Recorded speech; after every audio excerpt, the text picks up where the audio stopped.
Chapter 192. Cat eyes excelled in long-range perception. It was a type of mental sensing. Her all-encompassing perception could cover a radius of 50 to 70 meters, but it was different from Luo Nan's clairvoyance. The level of her senses was mainly concentrated in the area where the mental and the material interfered with each other. The depth of her senses on the mental plane wasn't enough. It was very difficult for her to reach the human-faced arachnid, an object that was far from the material plane and hidden extremely deeply. But within the inherent level of perception, Cat Eye's perception accuracy was extremely high and its penetrative power was strong. It was like a high-powered active radar that covered the surrounding area. Huang Bingjin couldn't take it anymore because the power output was too high. What the hell? Cat Eye's reaction was fast. She quickly realized that something was wrong and withdrew her mental senses. Fortunately, he controlled it well and didn't burn Huang Bingjin along with the outer protective shell. However, it wasn't easy to completely withdraw this kind of spiritual attack that could be launched with just a thought. On the spiritual level, Huang Bingjin immediately let out a miserable howl.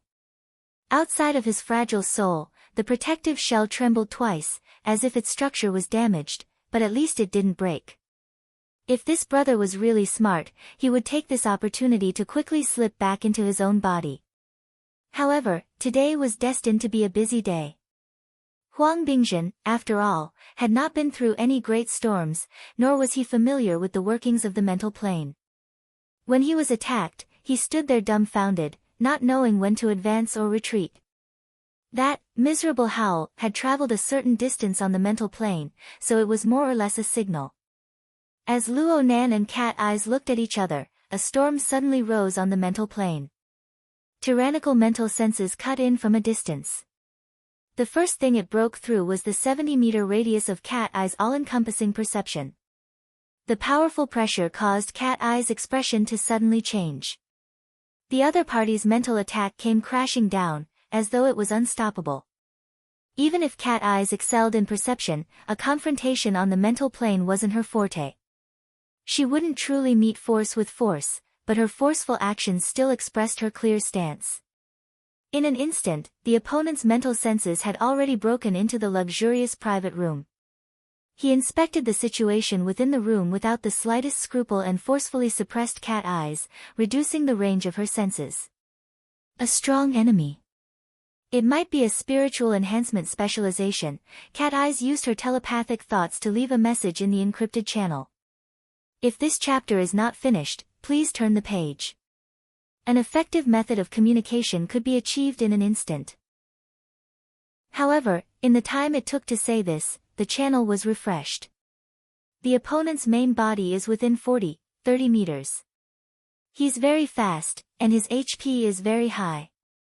Damn it, he's an all-rounder. Avoid direct confrontation. Order the special police to assist. The relevant instructions and authorization have been sent. The one who responded was He Yueyin. From the very beginning, He Yueyin had been in charge of dispatching operatives through the encrypted channel. Though Luo Nan didn't listen to her advice and still got involved in the situation, she made corresponding adjustments all this time. She utilized the nearby resources to the greatest extent, increasing the safety factor. Cat Eyes obviously knew that this was a very good idea. The problem was that she wanted to stop, but the other party was unwilling to let her go. It was unknown which sensitive nerve Huang Bingjin's miserable howl had triggered, but after scanning the entire VIP room, his spiritual senses instantly turned into an attack.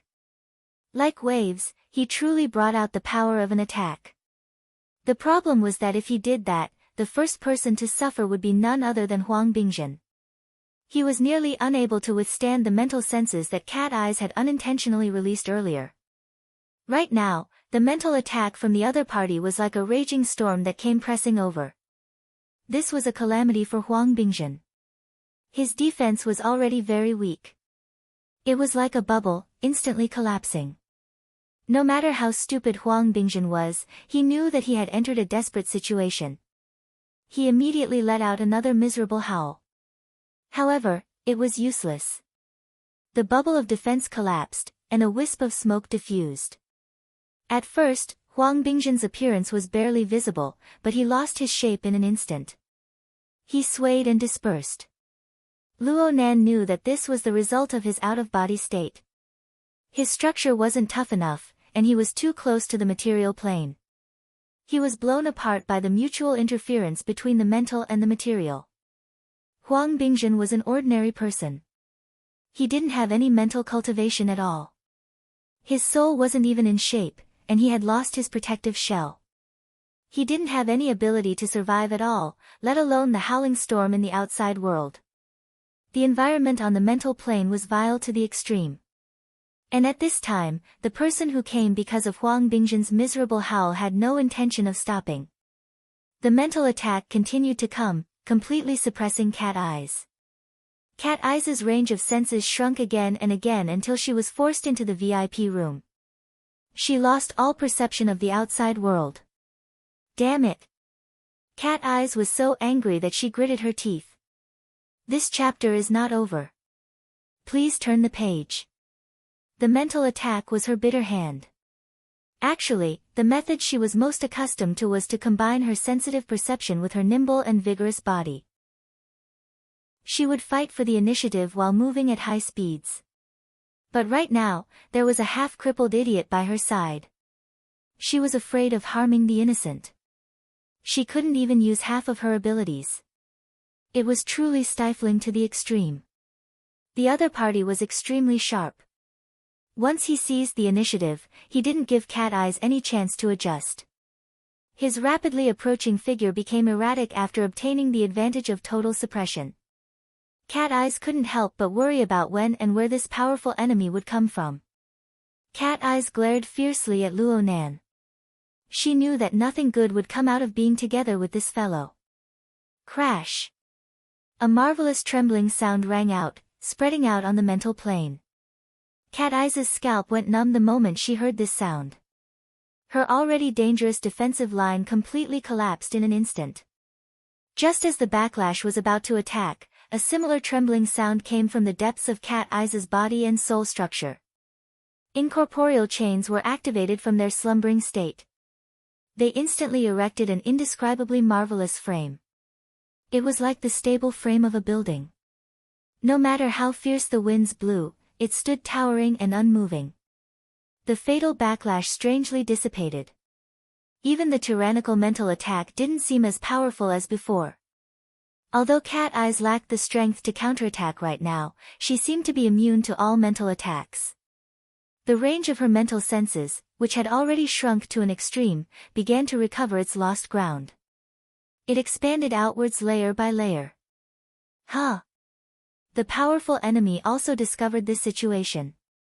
Not only on the mental plane, but also on the material plane. A low nasal sound was transmitted over, allowing everyone in the room to hear it clearly. They were indeed extremely close. Cat Eyes obtained a breather and immediately carried out He Yuan's orders to the end. She shouted, "Captain Shui, be on full alert. The killer is nearby." She didn't care about the consequences. She first put on a big hat and then talk. In any case, Huang Bingzhen's soul was scattered, and he was 90% dead. It wasn't a lie. But just as Cat Eyes' voice fell, a heavily chained crow shot out horizontally on the mental plane. It was like a raging python, shuttling through the void. It struck Huang Bingzhen's nearly scattered soul mist. Chapter 193. Since Huang Bingzhen's soul was close to the material plane, Luo Nan's heavily chained crow had to be close to Huang Bingzhen in order to control him. Therefore, he was unable to hide it, allowing Cat Eyes to see it. At this moment, Cat Eyes cast a somewhat odd gaze. On one hand, it was Luo Nan's act of finishing off. On the other hand, it was the chains themselves.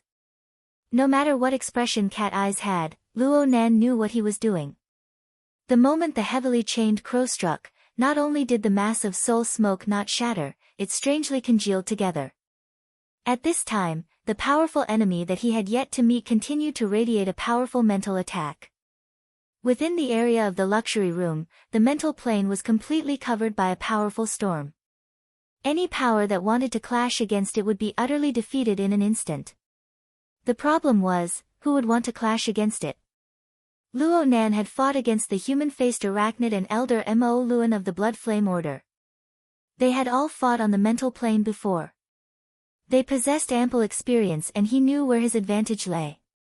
Whether it was the format of, "My heart's a prison," or the rhythm of soul breathing, they were all self-formed structures. They were unaffected by external objects. Even though the storm howled on the mental plane, Luo Nan's heavily chained crow only trembled a few times.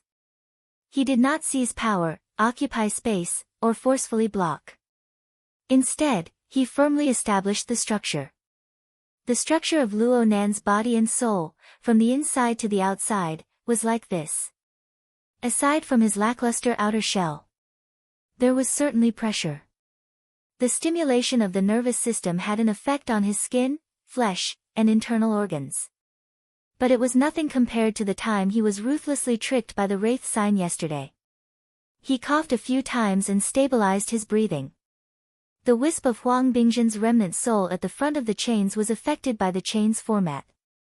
It stabilized as well. A portion of the faint smoke that was scattered all around even flowed back. It more or less recovered a bit of its outline. Then the chains pressed down, forcing the soul smoke back into Huang Bingzhen's body. The soul and flesh were finally united, but only the heavens knew if there were any residual effects. TSK. The pressure on Cat Eyes suddenly decreased, and her senses became much sharper. She took in Luo Nan's series of movements. Even though she felt awkward in her heart, she could not help but exclaim in admiration, "This is the soul-subduing technique. This stance is quite good." Huang Bingzhen was not necessarily worth saving. Luo Nan did not have a good impression of this person. The reason why he made a move was because he did not want to see Huang Bingzhen die. How could a living person die in such a manner? In addition, it was as if the flame was being pulled out. He wanted to show his enemy that the mental storm was useless against him, and it was useless against the people he wanted to protect. Cat Eyes was like this.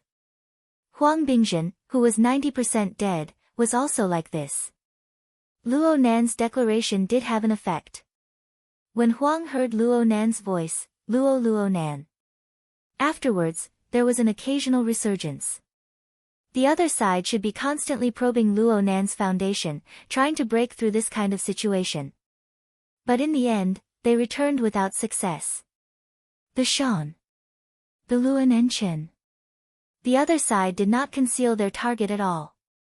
A high-powered active radar, similar to Cat Eyes, was stationed within the luxurious room the entire time. They vowed to see through Luo Nan. Huang to Luo a Tian Shan to Tian. No, the mental plane. Luo Nan's methods on the mental plane were indeed inconceivable, but in the end, they were not on the material plane. Aside from ability users, it was very difficult for normal people to see them. They were on a completely different rhythm. Guo Ju, who had been clamoring to clear the area, naturally refuted Cat Eyes when she yelled, "Murderer." He claimed that Cat Eyes was making irresponsible remarks. What he said was true in a sense, but unfortunately, it was meaningless. At this moment, Shui Weiluan simply couldn't be bothered to pay attention to them. What he truly cared about was Cat Eyes' warning, as well as that nasal sound filled with ill intent. Cat Eyes and Luo Nan's behavior during this time grew more and more bizarre. They appeared to be a bit neurotic. However, Shui Weiluan had some relevant knowledge. He knew that this kind of certified expert was on a different level from ordinary people. Out of consideration for the safety of the people involved, Shui Weiluan actively deployed manpower and set up a cordon. Of course, he did not forget to ask the technicians to look for the source of the nasal sound. Seeing Shui Weiluan's attention shift, Guo Ju didn't appear to be overly excited, but he was actually secretly relieved. To him, whether the situation was in a stalemate or how it would change was not the main point. What was truly important was the robots that were operating according to the program. The 3 multifunctional robots in the room had already reached the end of the transportation work. The last human body, which was Huang Bingzhen, was also lifted onto a stretcher. They drove their metal bodies out of the room in an orderly fashion. The people present were already disinclined to pay attention to the three bothersome robots. In any case, the scene had already been destroyed to the point of no return. Please continue to the next page if this chapter is not finished. However, it didn't matter. Guoju's heart was thumping wildly. His peripheral vision had always rested on the body of the robot at the very front. He watched as it opened up a path in front of him, guiding the stretcher, and slowly driving it out the door. His heart finally let out a long sigh of relief. He had passed. His relief didn't even last for half a second. In the next moment, the short and stumpy metal robot was struck head-on by an enormous force. Its 100-kilogram body flew back with a rumble and fiercely collided with its companion behind it. The three robots were like dominoes. They collided one after another, flew back, and fell in disorder. Their operating systems were a complete mess. They could only struggle on the ground, unable to get up no matter how hard they tried. The most miserable one was the stretcher on the robot in the middle. The entire module was bounced away. Huang Bingzhen, who was on the stretcher, was like a duck that had its feathers removed. He flew into the air and fell in a free fall, landing solidly on the ground. The stretcher module stayed in the air for a bit longer. When it fell, it just so happened to slap Huang Bingzhen's face. After the muffled sound, there was actually a groan. He's alive. Even though such an unforeseen event had suddenly occurred, Cat Eyes could not help but be distracted for a moment. Her gaze swept over the naked duck on the ground, and she gasped in admiration at Luo Nan's godly skills once more. Luo Nan's attainments in soul studies were enough to make an authoritative figure like Mr. Bai cast sidelong glances at him with just this one move. Sure enough, this fellow was a hidden boss. Who knew how many good things were hidden in his stomach? Soon, Cat Eyes had to recollect her mind. This was because at this very moment, someone slowly walked in through the suddenly emptied door. Under the dim lighting, it was a dazzling white. The person who came wore a large snow-white robe. It was completely incompatible with the scene of real life. It was like the attire of a priest or a priest that would only appear in religious places. Compared to the standard of the robe, the color was truly excessive. Even under the disorderly lighting of the room, the robe seemed to be able to completely reflect all the colors of light, leaving only a dazzling and pure white. Guoju, who was not too far away from the door, had his heart about to jump out of his chest due to the robot being sent flying and damaged. But at this time, he suddenly thought of a group of people when he saw this dazzling white. His beating heart instantly got stuck in his throat, choking him to the point where he nearly suffocated. There's still one more chapter before dawn. Friends, you can watch it tomorrow morning. Chapter 194. No, no, no. They shouldn't know me. Chief Guo wanted to control his nervousness and remain calm as much as possible. If possible, he wanted to turn his head away and not look. But if that was the case, it would be really suspicious. He could only pretend to be surprised. Perhaps he could mix in a little anger. However, the shining white in his eyes was the source of the fear that could not be erased. He tried his best to hold on for a second and dispelled all other thoughts. He could only look over there in trepidation and accept the corresponding information stiffly. Chief Guo saw the tall and burly figure wrapped in a white robe. A little higher, it was a Western-style facial contour. It was deep and clear, and his skin was a healthy bronze color. These were not very recognizable.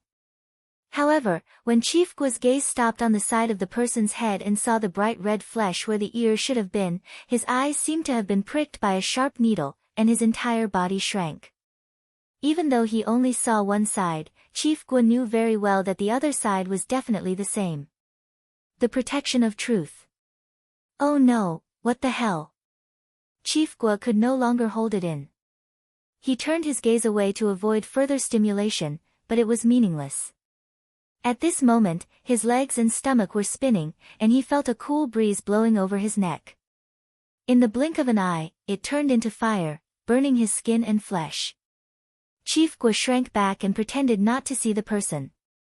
However, Shui Weiluan could not do that. This guy who had suddenly appeared and was dressed in strange clothes was suspicious no matter how he looked at it.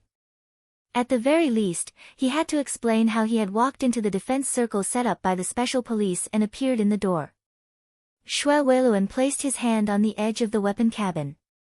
Just as he was about to ask, the sound of bodies falling to the ground came from outside. The fully armed special police officers in exoskeleton armor fell almost at the same time. At this moment, Shui Weiluan's reaction was not slow. He instantly pulled out his gun and opened fire. The electromagnetic hand cannon specially prepared for the special police officers fired a fatal bullet. However, in the end, it only made a big hole in the door frame. The deflection angle was so big that it was beyond common sense. Shui Weiluan knew what was going on.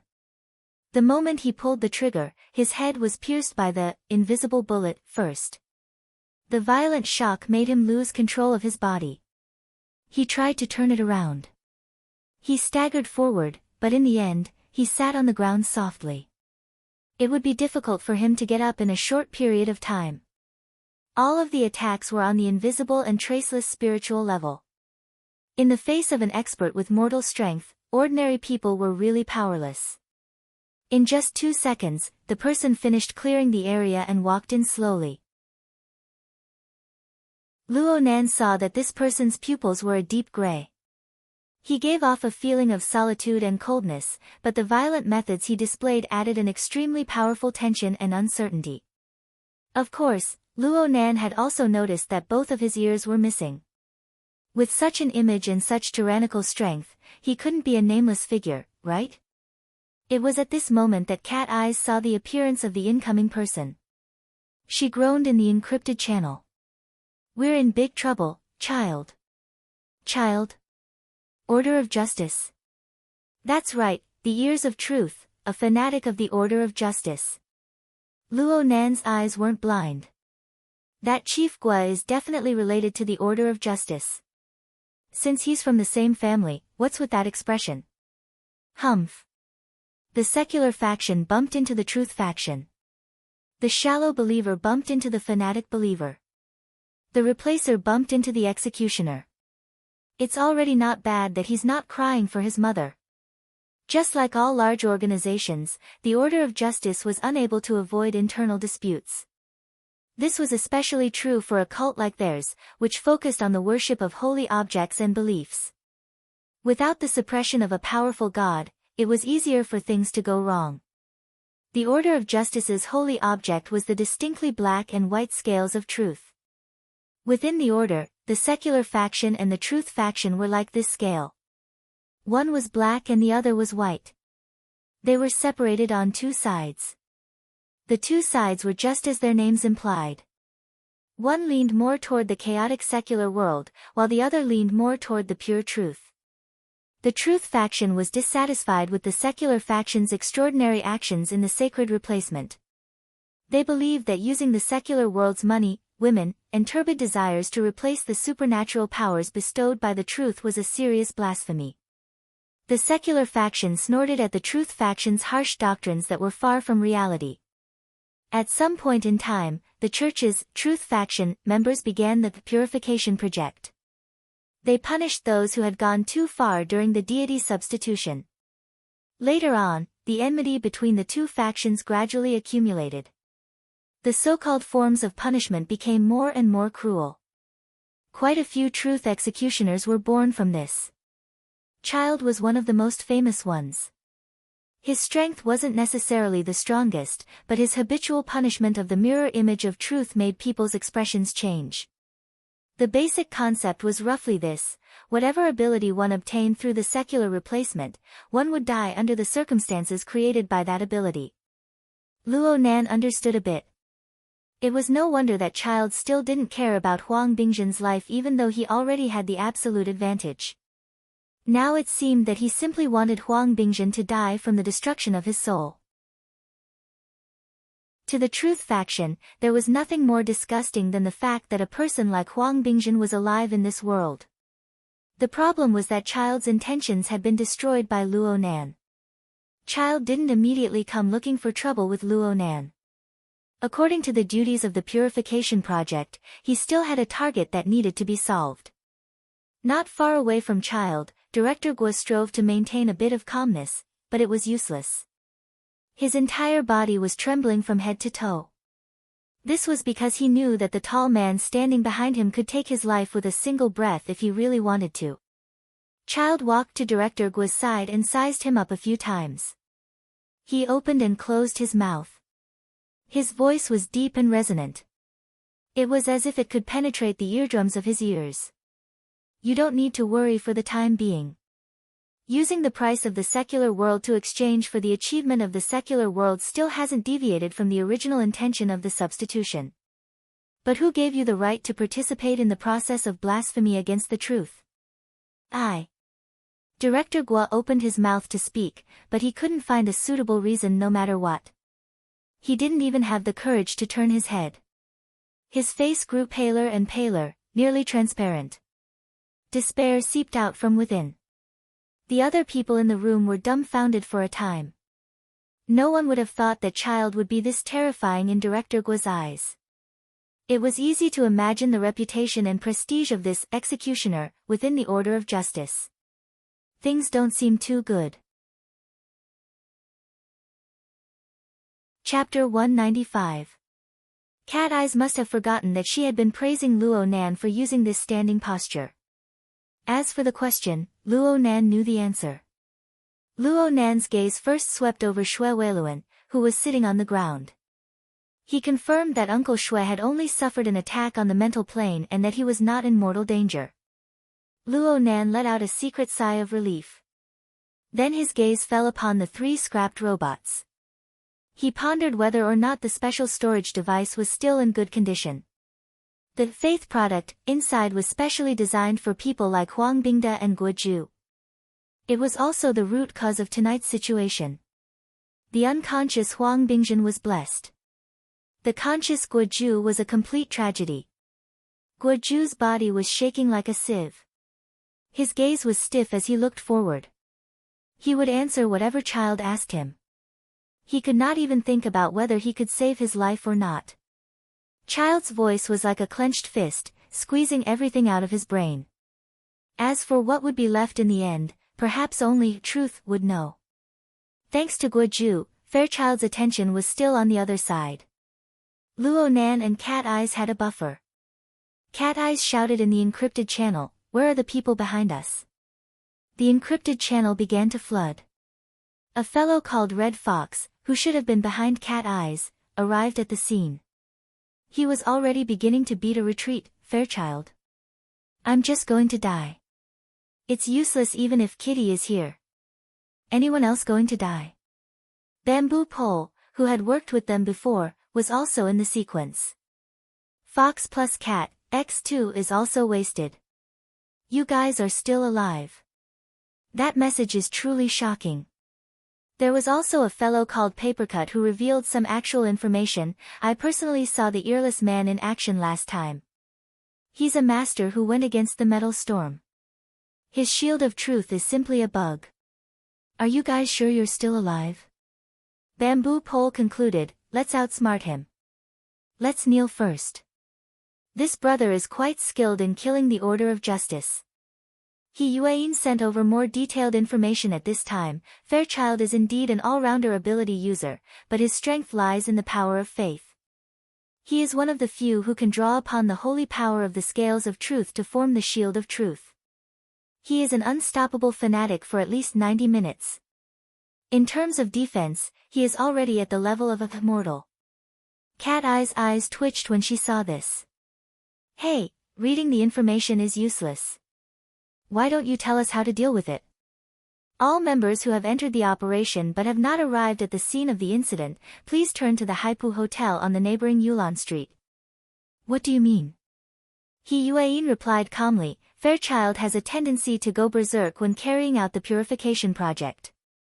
None of the personnel currently deployed can make an enemy of him.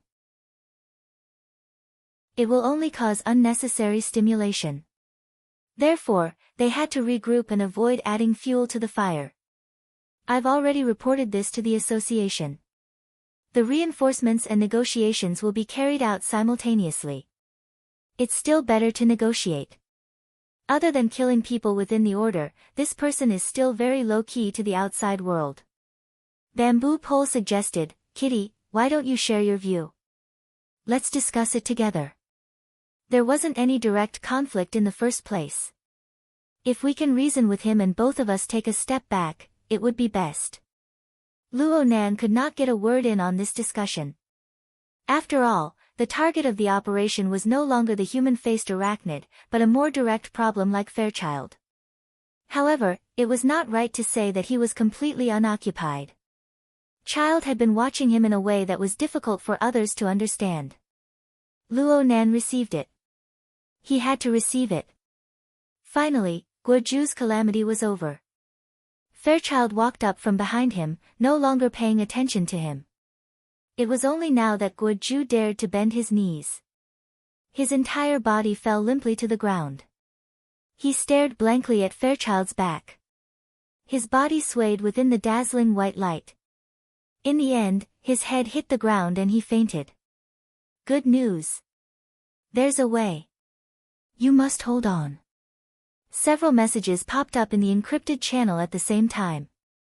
Guoju's narrow escape gave the members of the society a glimpse of hope.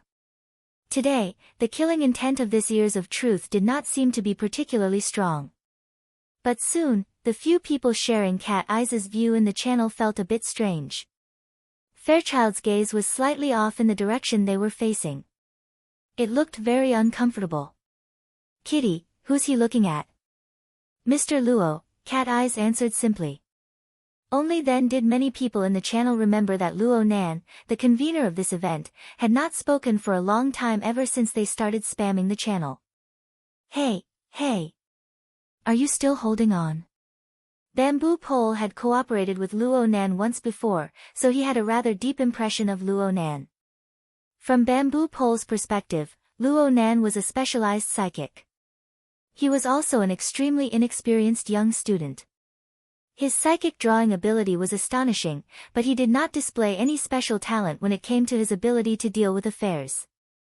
That night, Yuan had planned all of his actions for him. Occasionally, he would reveal his extraordinary talent, but it was Cat Eyes who was courting death. It made sense when one thought about it. A 16-year-old high school student who was trapped in the self-logic of a psychic all year round would not be a genius but a monster if he could coordinate, communicate, and deal with affairs. Bamboo Pole's worries were very practical. Would this half-grown kid be able to hold on when facing one of the most terrifying executioners of the Order of Justice? This did not just require courage. It also required wisdom, experience, cultivation, and even a bit of luck. Luo Nan did not respond. The people in the encrypted channel did not even know if he had noticed this message. Kitty, what's going on with your partner? Yeah, he's under a lot of pressure. Cat Eyes shifted her gaze as she responded. This allowed the people in the encrypted channel to see Luo Nan's appearance next to her. It was just as Cat Eyes had described. Luo Nan's body was clearly a bit stiff. His face was the same. At the very least, it did not appear to be alive. Luo Nan's gaze was fixed straight ahead, meeting with Fairchild's dark gray pupils. Luo Nan's face was expressionless, but Fairchild's body language was alive. It was coordinated from top to bottom, revealing calmness, callousness, and dignity. As for Luo Nan, the muscles of his entire body were stiff. Anyone could see the tension and pressure he was under. Hey! Hurry up and wake up. Relax your breathing. He can't hear us. He's done for. He's completely suppressed. It's already pretty good that he can look him in the eye. How old is he? Fairchild doesn't care about his age. That Huang Bingjin doesn't seem to be much older than Luo Nan. Amidst the chaos, there were people who were baffled.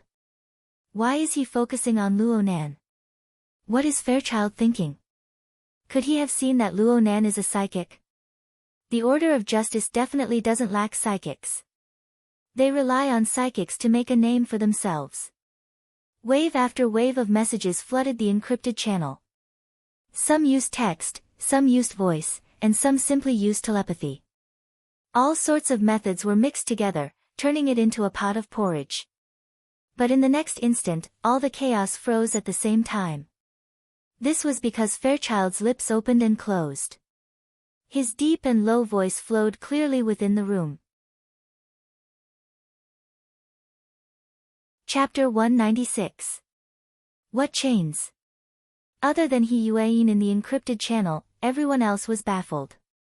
Although Cat Eyes knew what was going on, it was very complicated for her to clearly describe it. She could only give a simple explanation: it's an application technique of Mr. Luo's on the mental plane. This explanation confused the technique and nature of Luo Nan's ability, but no one could point it out. Fortunately, Fairchild had his own opinions.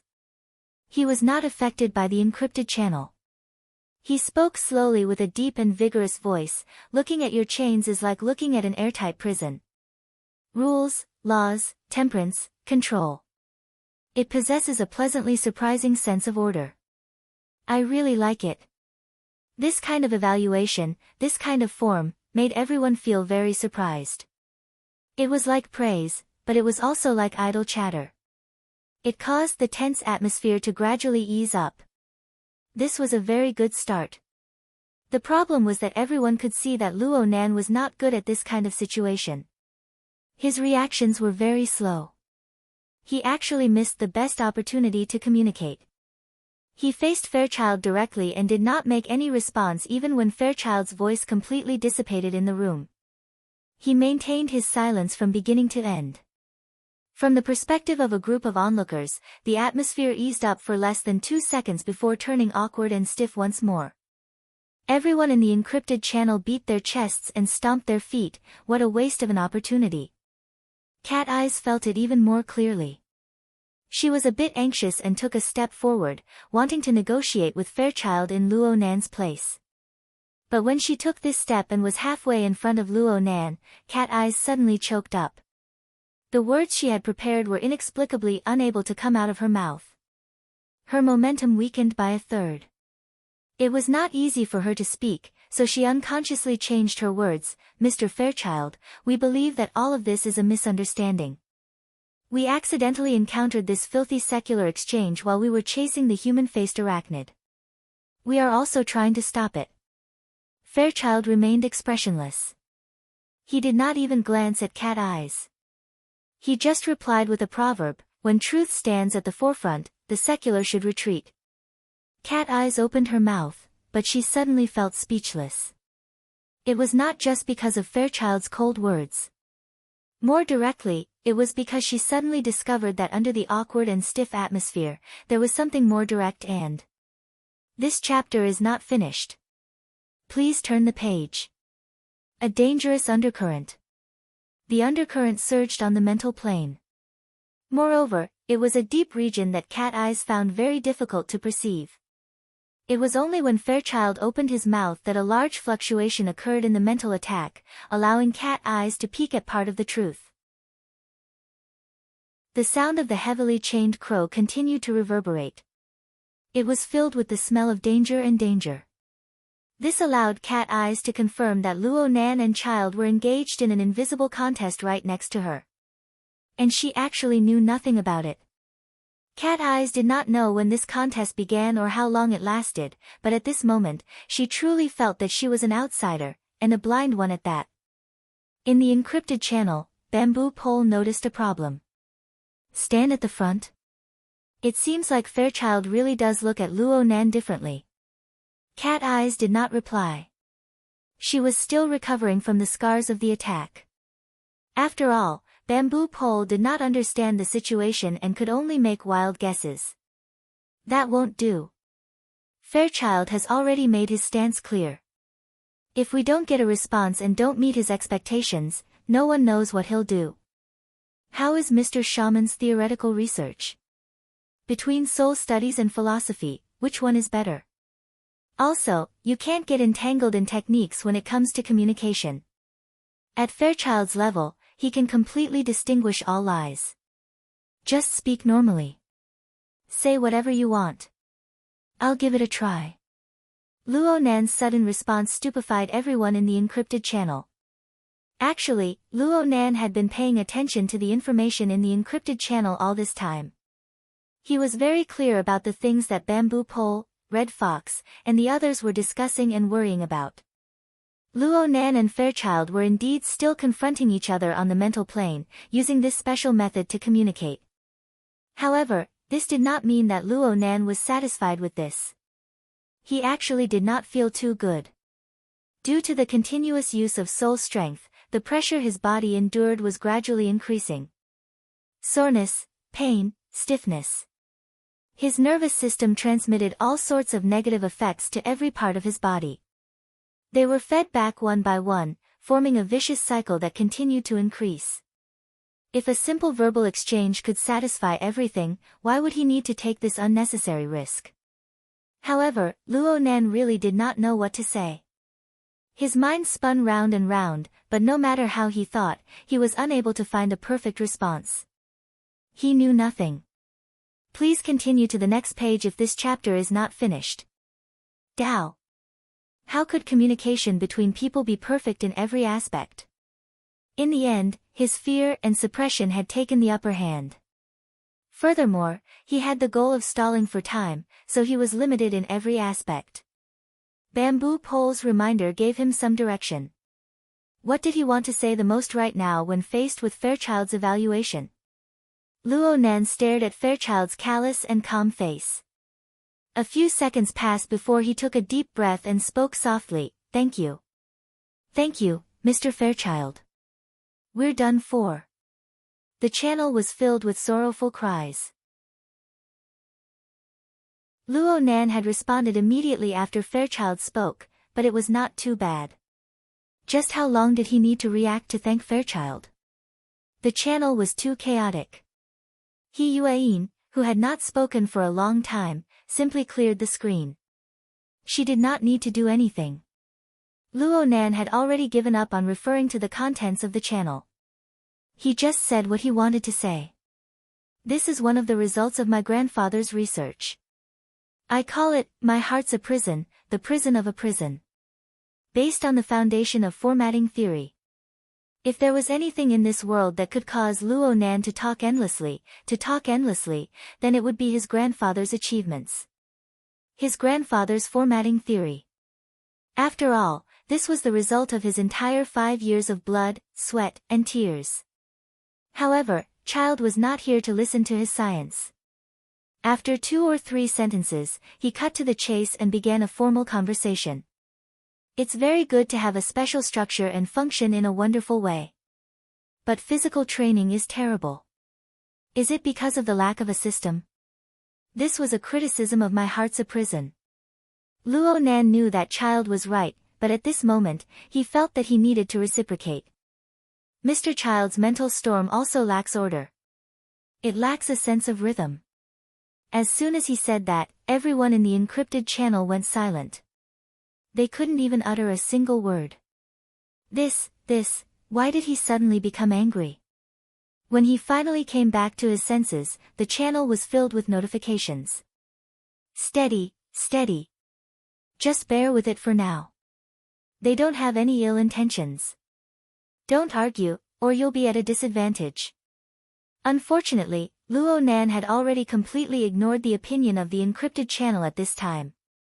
He followed the previous words and said, "What's the reason?" "It's too late. I can only make adjustments." Chapter 198. Luo Nan thought of Ruiwen the moment he opened his mouth. That night, when Ruiwen broke through the encirclement of the deep blue walkers, her strength had seamlessly switched from the material plane to the mental plane. Luo Nan would never forget the formation of an absolute explosive force and the incomparable changes in tempo.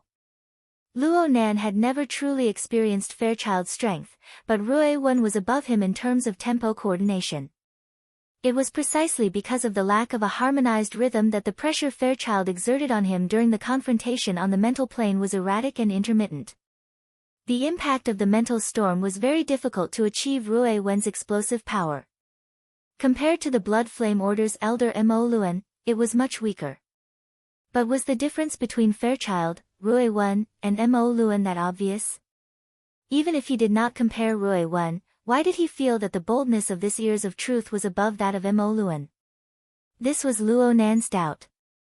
If Luo Nan used pure words to express himself, he might not be able to express himself clearly when it came to all sorts of backgrounds and secrets.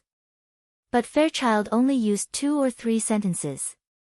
Fairchild's response was even simpler. Reason. He simply repeated a word and then took a step forward.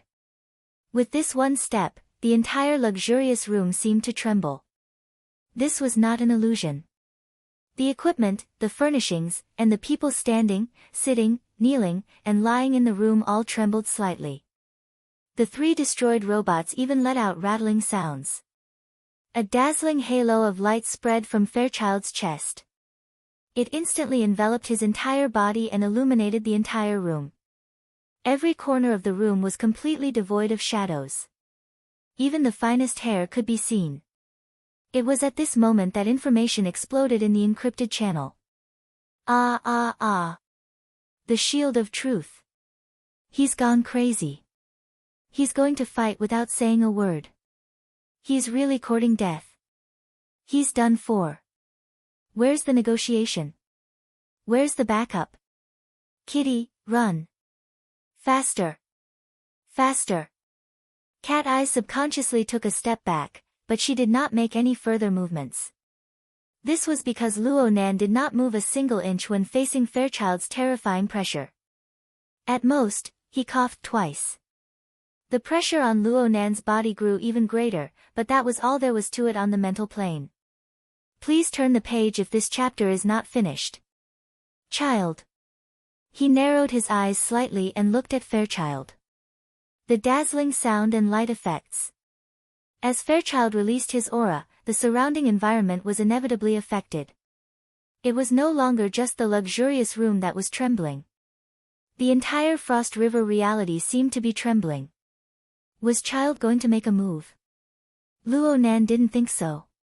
At this moment, what appeared in front of him was an energy and information operation structure built with his physical body as the foundation. Due to the limitations of the material plane, the structure was not as intuitive as the spiritual plane. The details could not be seen clearly, but the general principle was still clearly presented. The material plane and the mental plane pushed and interfered with each other, forming a vortex that existed on both the material plane and the mental plane at the same time, forming a dynamic yet stable structure. Child's spirit and body were one in this structure, supporting and interacting with each other. This was Child's reply. Perhaps it was very difficult for him to realize the rhythm of Rui Wen's body and soul merging and harmonizing, but the state of his body and soul had established a stable and powerful structure. The feeling he gave off was like an atomic furnace that contained enormous power. The mental and material interfered with each other inside, colliding intensely. Yet they operated in precise coordination, perfect and perfect. Luo Nan was speechless for a time. Only now did he truly understand the level of Child's power. It far surpassed anyone Luo Nan had ever seen. If he had not seen it with his own eyes, Luo Nan would find it hard to imagine that a human with a mortal body could actually accumulate such astonishing energy within their body. In the end, the attack and defense on the mental plane and the storm set off were just the overflowing heat from this atomic furnace. Similarly, if Child's answer were to be translated into words, it would take 1,000 words to completely understand. Just one step was enough for Luo Nan to understand everything clearly. The foundation of the exchange between the two was precisely the confrontation on the mental plane. The heavily chained crow and the mental storm, one defensive and one offensive, collided and probed at each other every moment. All they needed to do was to repeat some of the situations that occurred during their exchange using words. Compared to the reality of the plane, perhaps it was closer to the original intentions of the two. Luo Nan had to admit that he was very suited for this sort of exchange. It was simple and direct, saving him a lot of meaningless words. This chapter is not over. Please turn the page. There was no need to express any attitude. All intentions were clearly revealed through the mutual collision and probing on the mental plane. The only problem was that this sort of exchange was too strenuous. Luo Nan's soul could withstand it, but this did not mean that his body could. So, he tried to use more words to translate. First, he needed to apologize for Child's misjudgment of the mental storm. I'm sorry. However, I don't think that my grandfather's theory isn't systematic. This situation only occurred because of the choice of method and the lack of depth of understanding in his early years. Everything else didn't matter. There was only one point, and that was Child's evaluation of formatting theory's lack of systematicness. This made Luo Nan very dissatisfied. The format of My Heart's a Prison was the result of systematic research. However, Luo Nan had chosen a dangerous method. He used psychotropic drugs to gradually correct the format of his nervous system, ultimately obtaining this ability. He had neglected the problem of his body during this process. This was also because he had not truly understood the essence of the formatting and the operational structure of energy and information in the past 5 years.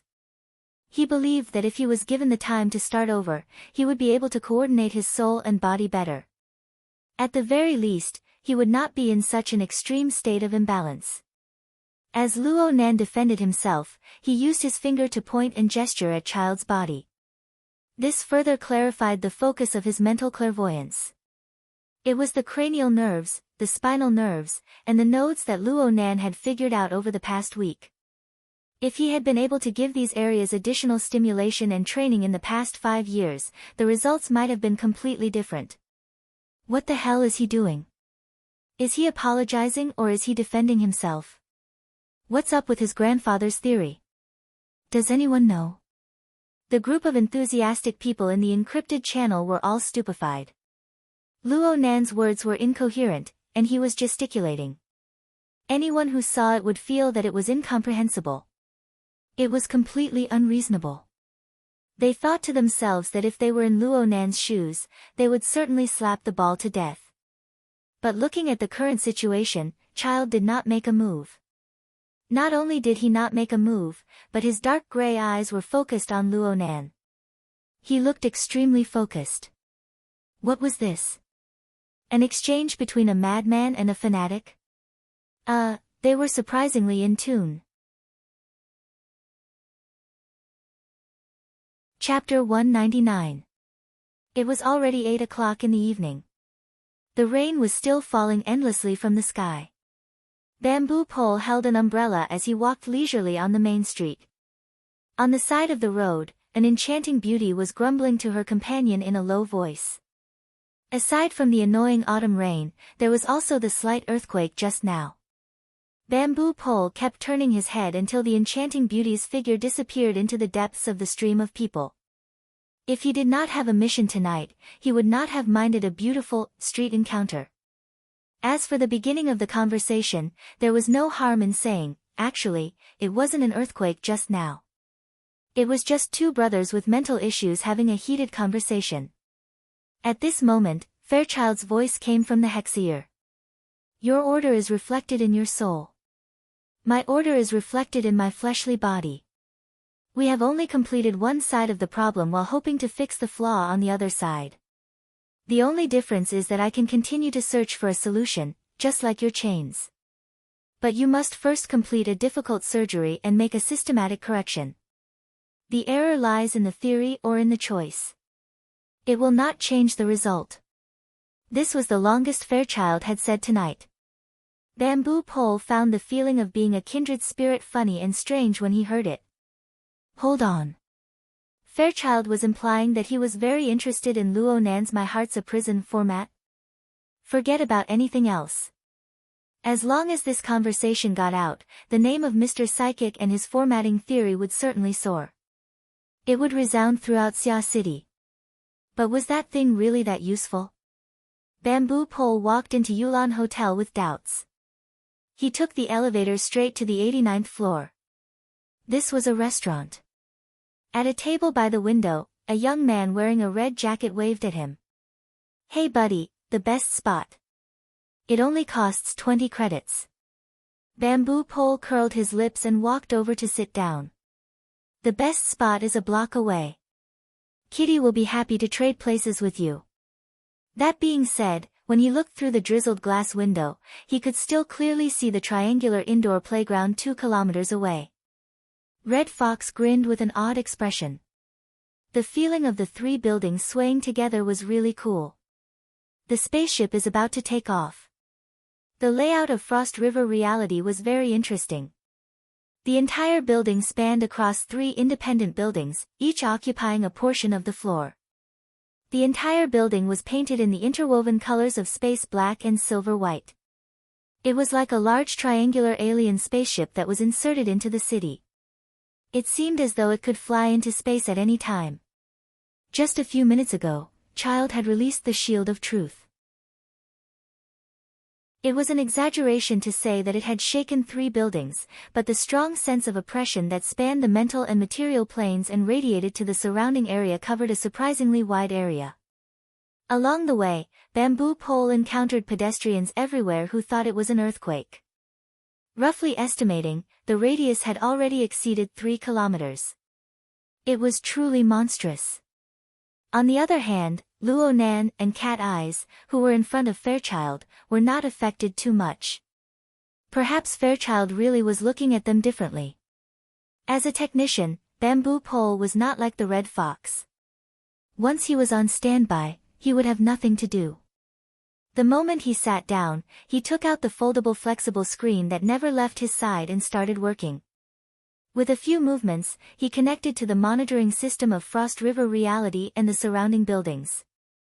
Logically speaking, even if he was an expert in information electronics, this would still be very difficult to accomplish.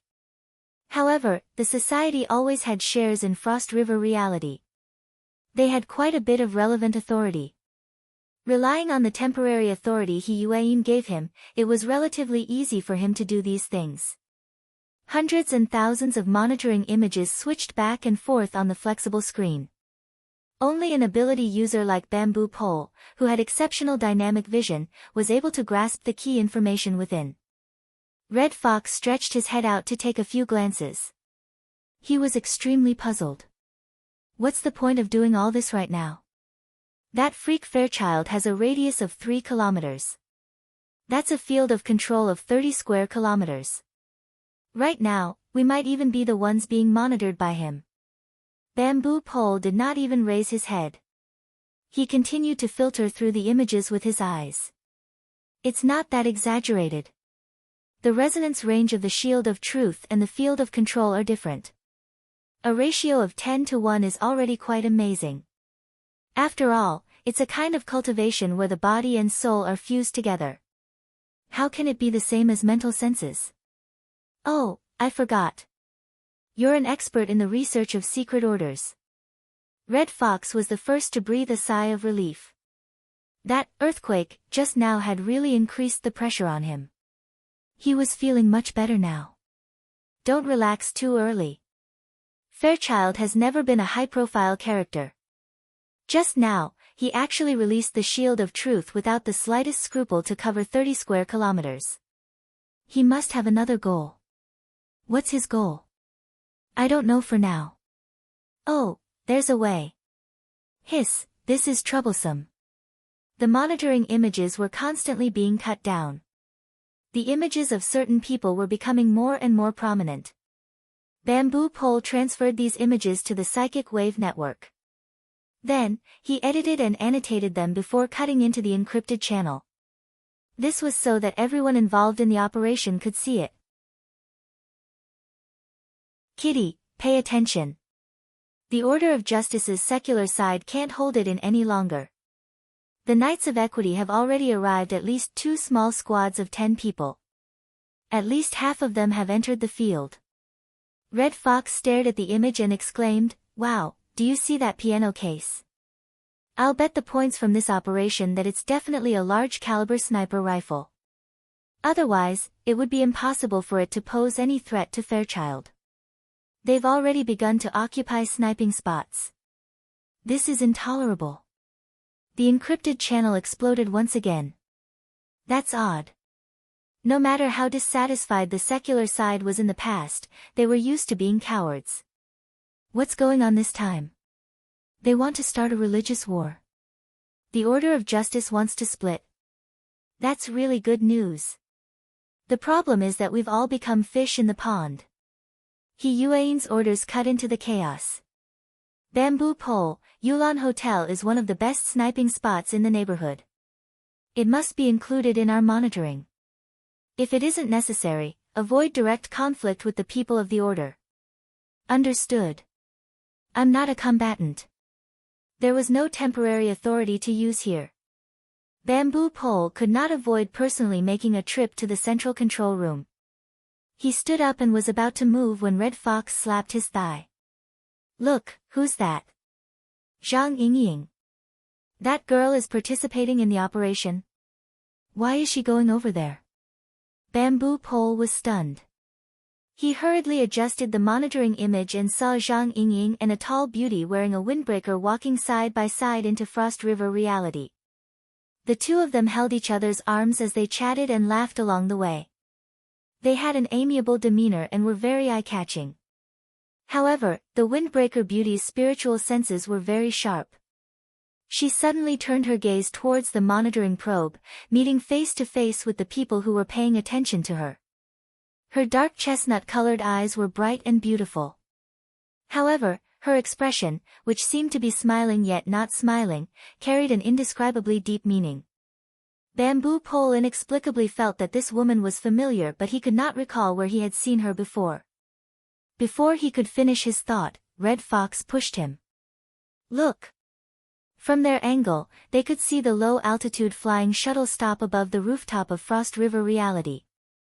Yuan's tall and slender figure descended from the sky behind the blurry curtain of rain. She told us to wait for orders. Chapter 200. The current Frost River reality was a bit different than usual. Around 8 o'clock in the evening was the time when Frost River reality was at its most bustling. At first glance, the reception hall seemed to be packed with people. However, most people were either heading out or hesitating. Fights, earthquakes, police intervention, and several batches of special forces had come. Plus, there were people being sent out to ambulances. No matter how big of a heart the players had, they would still feel apprehensive. The amusement park did not do anything about this. After Shui Weiluan and Yin Li's conversation, the group of managers no longer held any hope for tonight's revenue in the spirit of cooperating with the police. They let the police torment them.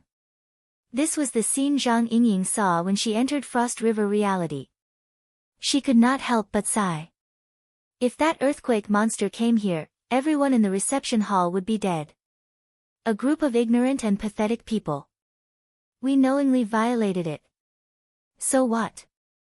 Bai Xinyan shrugged. It must be a moral model that keeps promises. Doctors have to be responsible for their patients. Zhang Yingying reached out to touch her face. The skin grafting technique of Luoyang City is amazing. It's 10 times thicker, isn't it? Bai Xinyan's eyelids fluttered. She turned to bite Zhang Yingying's fingertip. Zhang Yingying giggled and pulled back. Just as she was about to say something, her eardrums vibrated. A communication came through the hex ear. Hey, don't be too wasteful. How do you expect us men to endure this? Bamboo Pole, you peeping Tom. Zhang Yingying ground her teeth. You were the one controlling the camera just now, weren't you? It's a surveillance camera. I have to make sure you don't get wet while carrying out the mission. Speaking of which, didn't you guys feel such an obvious sign? You said, earthquake monster. Of course I know. But right now I'm accompanying a guest or picking someone up. White Salt has a patient here. White Salt. Bamboo Pole's voice suddenly rose an octave. Are you sure it's the one in the brown windbreaker next to you? TSK, I haven't seen her for a few years and her style has changed. My impression of her is that of a researcher in a white coat.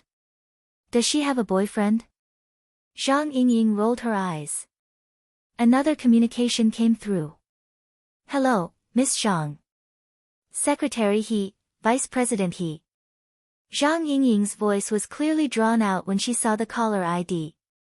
She did not have a good impression of this new acquaintance who had seen through her weak nature and forced her to train at the bottom of the sea. Zhang Yingying noticed that the moment the call connected, bamboo pole had cut off the connection. This gave her a rough idea: one wouldn't visit a temple without a reason. Contacting him at this time was probably the commission that bamboo pole had mentioned. It's time to put on airs. However, He Yueyin didn't have any intention of making friends and directly informed him of the current situation. Due to the lack of time, he didn't go into too many details and only introduced the main points. Only then did Zhang Yingying know which earthquake monster she had just heard was. Luo Nan is confronting child. Is he looking to die? At present, Fairchild will not harm him for the time being. However, in the coming conflict between the secular side and the truth side of the order of justice, it is very likely that he will be drawn into it. Right now, we need a few support points just in case. Can you join us? Zhang Yingying was speechless. The potential stock that he had introduced to the club now seemed to be a troublemaker who specialized in stirring up trouble. She didn't think about it for too long. She glanced at Bai Xinyan and said, I'm fine with joining, but I have a friend right now. Bai Xinyan? Huh? You know her? Bai Xinyan raised her eyebrows when she saw Zhang Yingying's gaze. In the next moment, her wristband vibrated. She saw the person she was contacting, and a smile blossomed on her face. Hello, sister. Long time no see. How are you doing? Zhang Yingying's eyes widened. She wanted to open her mouth to ask, but she saw Bai Xinyan and He Yueyin chatting happily. She could only gesture back and forth for a time. How do you know her? Bai Xinyan just blinked at Zhang Yingying. Then she gave He Yueyin a definite answer. No problem. I'm half a member of the society. Plus, I haven't been back to Xia City for a long time. I don't know how high the standards here are. It's good to have a chance to observe up close. However, she didn't completely comply with He Yueyin's arrangements. She paused for a moment and then said, do you have a more proactive strategy? The situation right now is very chaotic. Who are our friends and who are our enemies? The most important problem is to clarify this. This conversation was not hidden from others. Bamboo Pole and the others who were participating in the operation could hear it through He Yueyin's channel. They were all deeply distressed. A hunting operation against the human-faced arachnid had turned into an encounter with the ears of truth, Fairchild. But right after that, it had turned into an internal conflict within the order of justice. The continuous shifting of contradictions left people at a loss as to what to do. They really were just here to surround the human-faced arachnid. But right now, powerful characters and powers were endlessly joining in, forming a giant maelstrom. The momentum grew fiercer and fiercer, and it looked as if there was no direction to speak of. These people felt a great deal of pressure even though they were just there to provide support. In reality, there were already people who were beating the drums of retreat. Red Fox's desire to fight had never been too strong. Right now, the order of justice is in a catfight. It's not appropriate for us to get involved, right? Most of the secret order are madmen. If an all-out war between the society and the order is ignited, then who will be responsible? Someone called Metal Box immediately appeared in the encrypted channel. He gave Red Fox's post a thumbs up. He had yet to arrive at Yulan Hotel but he didn't want to come. The society's mission briefing still has the human-faced arachnid written on it. Where the hell is the human-faced arachnid? I just saw Fairchild. When the mission ends, how will the points be calculated? This mission is too unreliable.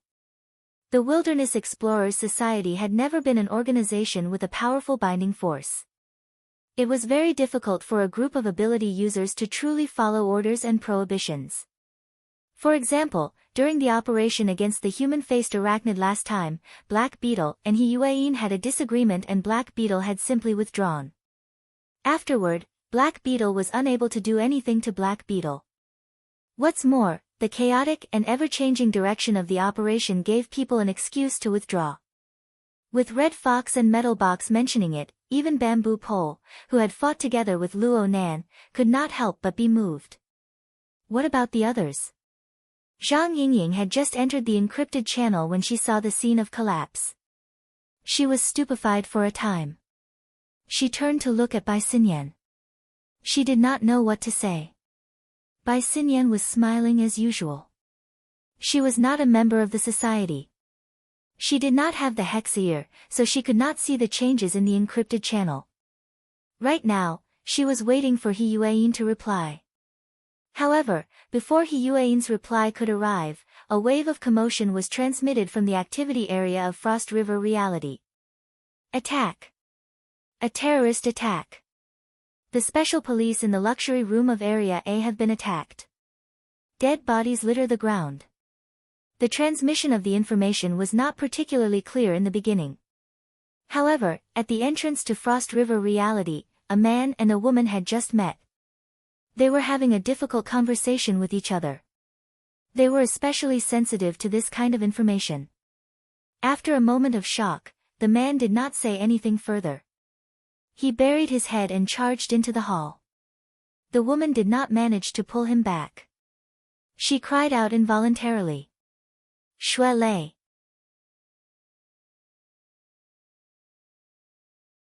Chapter 201. Inside the luxurious private room in Area A, Cat Eyes let out an irritated breath. She forced herself to shift her attention away from the chaos of the encrypted channel.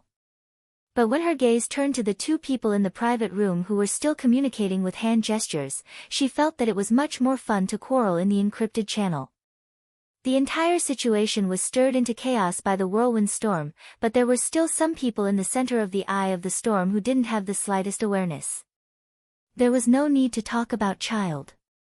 After all, he was one of the most powerful people in Summer City right now. He could be ranked as an extraordinaire. But the other person? What makes you think you can do this? Luo Nan unconsciously took a step forward in front of Cat Eyes. The distance between him and Child had already closed to within 3 steps. Luo Nan could practically reach out with his hand. In fact, Luo Nan really did reach out with his hand.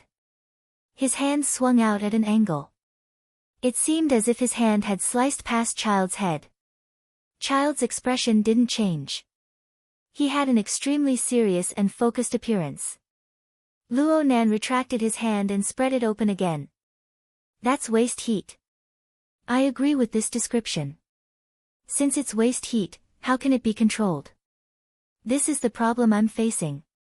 My problem is a dangerous surgery, but it can be done in theory. Your problem is simply a logical error. How can it be done? Cat Eyes couldn't help but rub her forehead. She felt that Luo Nan and Child's thoughts had already entered a level that others were unable to comprehend. And they were sinking deeper and deeper. Luo Nan didn't care what other people thought. It was fine as long as he understood and Child understood. Luo Nan's original intention of using words to replace communication on the mental plane was already left behind without a trace, starting from whether or not formatting theory was systematic or not. He was convinced that this method of communication was indeed the most suitable for him. He and Child revolved around the core of the structure and order of the mental and material planes. They kept going deeper and deeper. The rules of the mental plane, the order of the material plane, the interference and influence between the two, the confusion of form and soul, the change of rhythm, and so on and so forth. Luo Nan only had a smattering of understanding of many of these things. Perhaps he knew but didn't know why. But no matter what thoughts and questions he threw out, Child was always able to understand and respond. Child used his nearly perfect shield of truth state to give the most direct demonstration. Similarly, the situation Child described was always able to evoke Luo Nan's inspiration and resonance. He stood on the theoretical basis of formatting theory and combined it with his own practice, as well as Raven and Jack's exquisite and intuitive demonstration that night. In terms of soul configuration, blending of form and soul, and soul breathing, he was always able to come up with something that made Child's eyes light up. During this process, Luo Nan's originally somewhat muddled train of thought gradually cleared up. This was especially true in the domain of the interaction and interference of the mental and material planes. Some specious things were swept clean. Luo Nan's mind was unprecedentedly clear. In comparison, the physical stress was nothing. However, as the two of them cleared up their train of thought, the conflict that had never been seen before also appeared. The main source of the conflict was Child. This Ears of Truth saw the wonders of the format of My Heart's a Prison, and even soul breathing, and praised the order at the mental level that it brought. But what he hoped to do wasn't just to see clearly. If Child's structure of form and soul could be viewed as an atomic furnace, then this powerful structural system was mainly established on the material plane as a foundation. Its main area of effect was also on the material plane. What manifested was his powerful body and defensive abilities that transcended the mortal plane. This structural system was powerful and highly orderly, but it was also relatively closed off. The soul and flesh interacted with each other, each occupying their own position. No matter which side it was not easy to leave the circle. Because of this, Child's development on the mental plane was limited while he obtained powerful physical strength. The storm he formed on the mental plane was nothing more than a reuse of the overflowing heat of the atomic furnace. Luo Nan couldn't be compared to Child, but he could use Raven to make a comparison. Raven's blending of form and soul pursued the seamless transition of multiple planes. She could rapidly jump between different frequencies of the mental and material plane. She possessed inconceivable adaptability, flexibility, and explosive power. Child, on the other hand, was fixed on one level and one frequency. He took this structure to the extreme and slowly expanded its range of influence. Luo Nan couldn't say the pros and cons of these two models. He could only say that if Child had been in Raven's position last Sunday night, then the charged particle cannon on the artificial lake in the park might not have been effective. But if time was pushed back and Child fell into a state of unconsciousness due to the brain pulse, it would be very difficult for him to wake up on his own. He could only be trampled upon. Of course, it was better to directly burn Child's head than to form a pulse that could knock him unconscious. From the perspective of Luo Nan's understanding, Child was already sufficiently powerful. His atomic furnace was the structural system formed from the shield of truth of the Order of Justice's secret cultivation technique. Its firmness and solidity had already surpassed the imaginations of humans. But from Child's point of view, this wasn't perfect. The purpose of cultivation is to explore the truth. We need to observe this world from a more holistic perspective. We need to discover the profound mysteries hidden deep within the world. We need to clarify the order of the world. Nothing is more important than observation. Observation is the most crucial ability for humans to understand and order the world. Currently, at the level that I can reach, my exploration is about to come to an end, but my observation ability is limited by the current structure system. Whether it is in terms of depth or breadth, it is difficult for me to make any progress. This is absolutely unacceptable. Then do you know that there are people drooling over your steel body? Luo Nan understood Child's pursuit, but he didn't believe that Child's direction was correct. Your observation is limited because of your own structural system. I call it the self-format, a high level of order. It affects and disturbs the external environment at all times. Your self-format absorbs negative entropy, and the external heaven and earth format increases entropy, producing waste heat. Then it's normal for there to be no order and no rhythm. You can use it, but it doesn't mean that you can break free from this format and start anew. It just means that you are expanding the range of control of the self-format. You are constantly distorting the heaven and earth format for your own use. You are influencing the material plane to the mental plane. And I am the exact opposite. Looking at it from this perspective, Cat Eye's judgment of Child being an all-rounder was wrong. Child's foundation was still on the material plane. He was a fleshly body strengthening from head to toe. It was just that he was so powerful to the extreme that he formed an astonishing interference power on the mental plane. Luo Nan thought again. He grasped soul breathing. After his soul strength increased dramatically, he used his mental power to interfere with the material plane. He formed halos, phantoms, and other anomalies. Those should be the embodiment of waste heat. To read the latest novel without error, please visit Chapter 202. There's a chapter up ahead. Don't miss it, everyone. Theory and practice mutually verified each other. The more Luo Nan spoke, the more he felt his mind clear and unobstructed. He didn't care whether it was right or wrong. He expressed his thoughts and thoughts directly in his mind. Through words and demonstrations on the mental plane, everything was displayed. The mental self-format only needs to focus on whether the operating structure of energy and information is reasonable or not, whether it is efficient or not. It can be modified and changed at any time. However, restoring it to the fleshly body is extremely difficult. It's like the inspiration of a designer. They can produce beautiful renderings, but there is always a distance from practical application.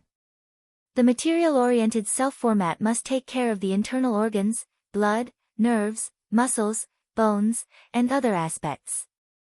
It even includes the precise cells and biological macromolecules. This is like the work of an architect. He must fully consider the practicality of every material and every structure. This was not Luo Nan speaking carelessly. Instead, it was the subtlety that was reflected in Fairchild's previous demonstration.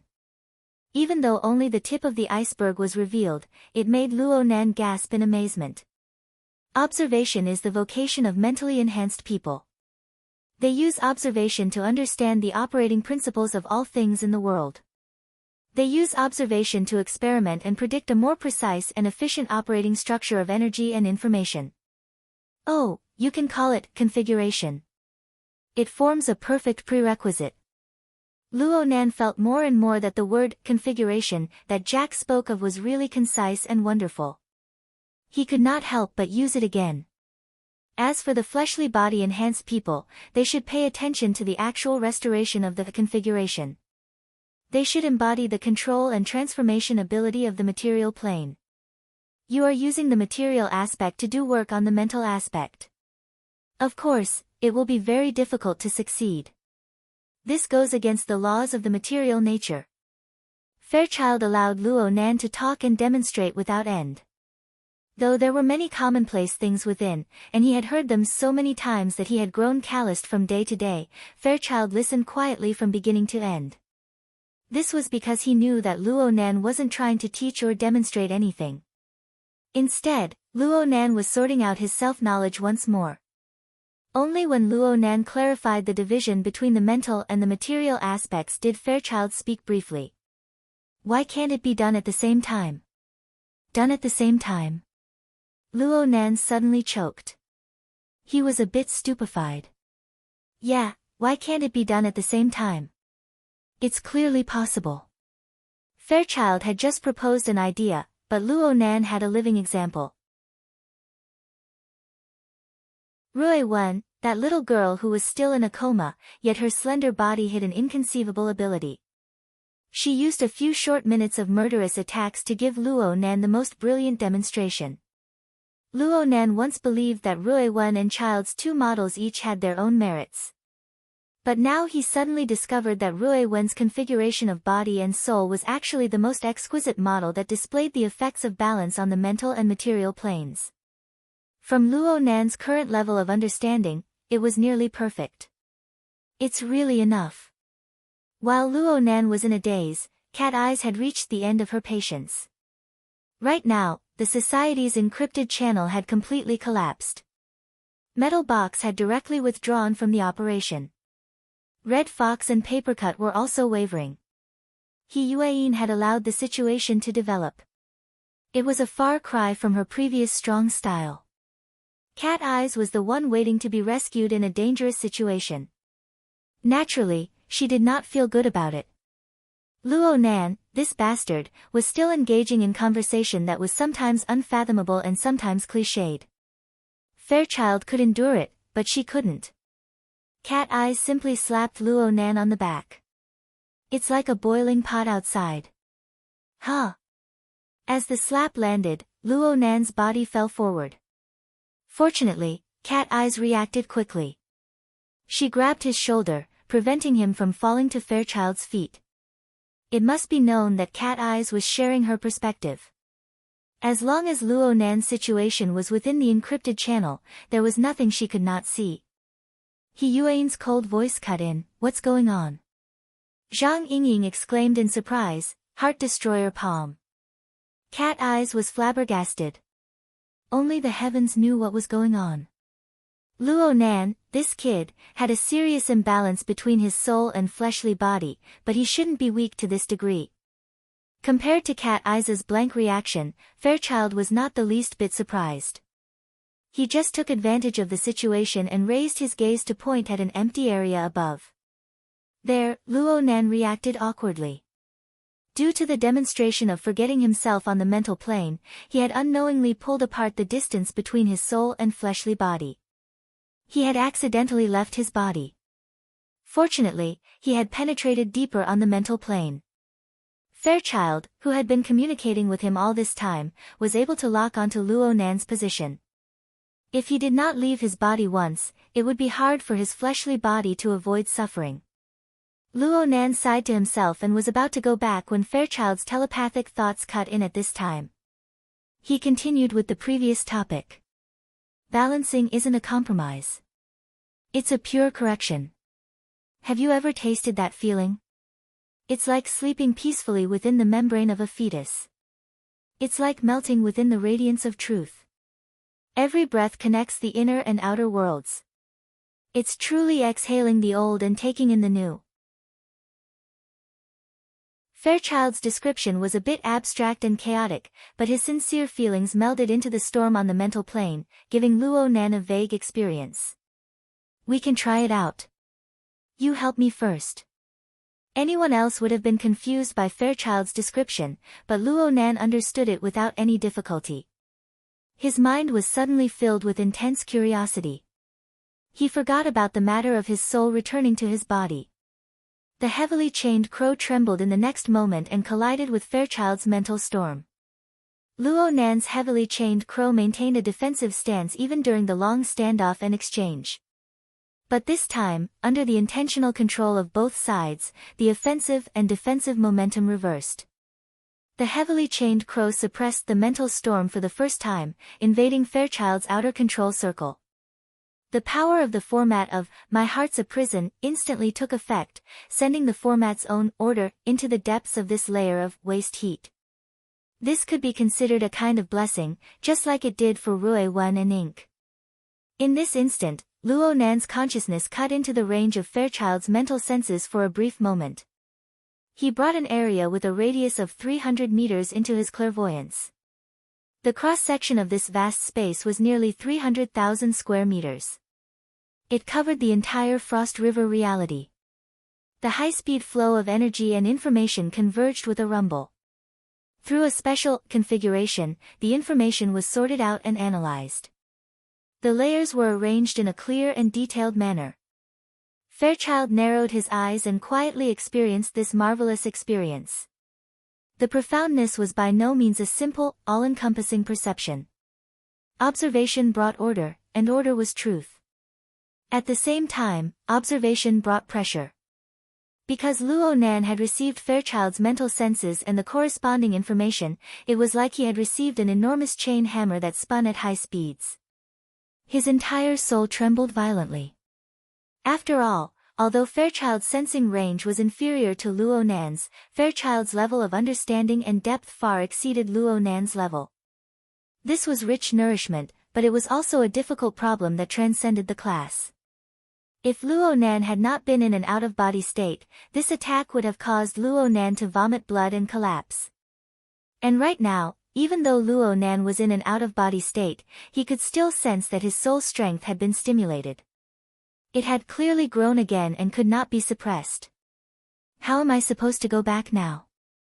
Luo Nan's bitter smile had just returned when Fairchild suddenly took a step forward. Fairchild's snow-white robes fluttered, and he raised his fist that had been hidden deep within his robes. The fist struck straight out and smashed into the chest of Luo Nan's unconscious body. A mercury-like radiance surged back and forth between the fist and the chest. For the fastest and error-free novel reading, please visit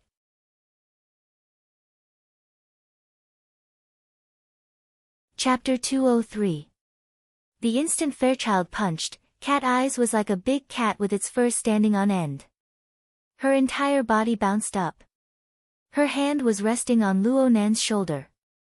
The powerful shock transmitted from Luo Nan's body made her feel as if she had been electrocuted. Her hand was first bounced off, and then her entire body received the impact. However, this was not the most crucial factor in her intense reaction. At this moment, regardless of whether it was the encrypted channel or her own senses, all of them sent a sharp warning over. The problem was that the warning and stimulation were triggered from multiple points. They came from different directions, different intensities, and different distances. Together, they formed a giant web of danger that made one's scalp explode. It endlessly tested her ability to make decisions on the spot. However, Fairchild's punch had swept away at least 90% of the irritating choices. The only path was laid out before her eyes. Luo Nan's unconscious body bounced up faster than Cat Eyes. His body left the ground and slammed heavily into the wall behind him. He crashed into it with a boom. The mercury-like radiance on his chest rapidly permeated the moment of impact. It illuminated Luo Nan's entire body, and then it disappeared without a trace. Luo Nan's body went limp, and he sat against the wall. Cat Eyes leaped back and arrived by Luo Nan's side. However, she did not pick him up. Instead, she pressed down on his neck and pushed him down. She laid down beside him. The instant she completed this action, the soundproof walls on both sides of the room exploded with two bangs. A gap the size of half an adult's body was blasted open at practically the same time. Soundproof cotton, gypsum board, and other composite building materials flew into the air, forming a hazy, turbid mist of dust that covered most of the room. But very quickly, the dark red trajectory of the bullet cut the dust into pieces, and the special bullets bombarded the ground and the walls one after another, exploding one after another. The fragmented smoke screen and the strong sound of the electric current interweaved together, and in an instant, the interior of the VIP room was swept into ruins. It was easy to imagine that if Luo Nan was still in his previous position, he would have been turned into a sieve in the blink of an eye. The other person in the high-risk area was Officer Shueweluan. He had been hit by Fairchild's mental storm and was sitting on the ground in a daze. He was doing his best to recover. Now, the rain of bullets descended and shrapnel flew everywhere, covering him within. Fortunately, Shueweluan was wearing the exoskeleton armor. Although he was swept by the wave of attacks, he did not suffer any fatal injuries. Instead, he completely woke up from the stupor of the spiritual shock. Relying on his instincts, he made a few tactical movements in a row and quickly hid in a corner, finally avoiding the frontal attack. The other people in the room were not so lucky. The two police officers who had been pulling Luo Nan and Cat Eyes had been passers-by and background for a long time. But they instantly collapsed in this wave of attacks. It was unknown whether they were dead or alive. Guo Ju, who was unconscious, was probably the unluckiest one in the first wave of attacks. He was hit directly in the back by a large-caliber sniper bullet. His upper body exploded on the spot, and blood and flesh splattered everywhere. He could not be more dead. The pungent smell of blood and the rapidly surging hostility and killing intent were like an invisible burning flame that invaded Cat Eye's perception. She was forced to constantly change her perception in order to eliminate the interference and capture valuable information. However, the problem was that the other party knew very well that in the face of Fairchild's shield of truth's absolute strength and unparalleled defense, long-range firepower could only be used despite its ineffectiveness. No one would come within 100 meters of it. This made it impossible for her long-range sensing ability to display its full potential. Instead, the target of this concentrated firepower, the ears of truth, Fairchild, simply withdrew his fist after blasting Luo Nan away. He did not make any special moves, but the radiance around his body was as lustrous as mercury. Thickness could be seen amidst the flowing light. No matter what kind of bullet it was, it lost its kinetic energy before this layer of inconceivable light. The powerful sound and electricity were also blocked outside. This marvelous scene of completely defying the laws of matter caused a chill to seep through the gaps of Cat Eye's teeth. She felt that it was inconceivable. It was precisely because of Fairchild's dazzling performance that he attracted the majority of the firepower. Cat Eyes and Officer Shui were able to catch their breaths. Wretched cries, weeping, and groans could be heard endlessly from outside.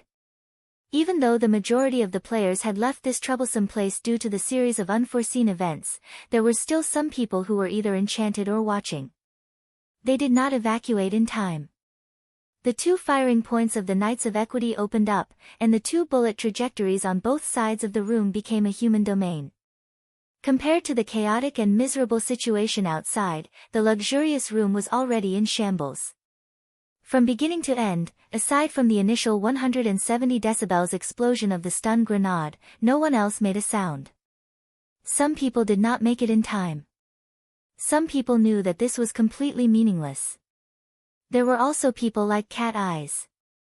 After taking 2 deep breaths, she poured all of her emotions into the encrypted passageway.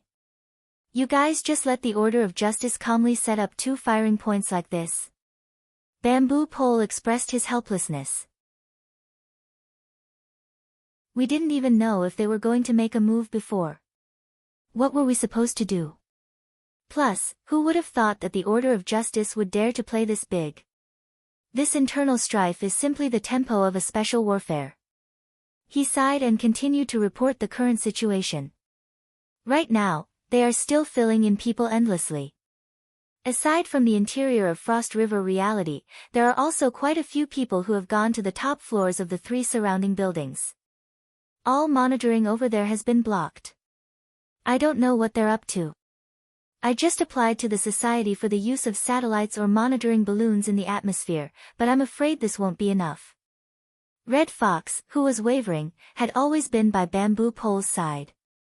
Right now, he complimented and grumbled, there are also people from the Order of Justice stationed here. We don't know when they'll come to the central control room to fight for territory. Motherf ***, is this really okay? Where are the negotiators from the Society? He Yueyin gave a simple response.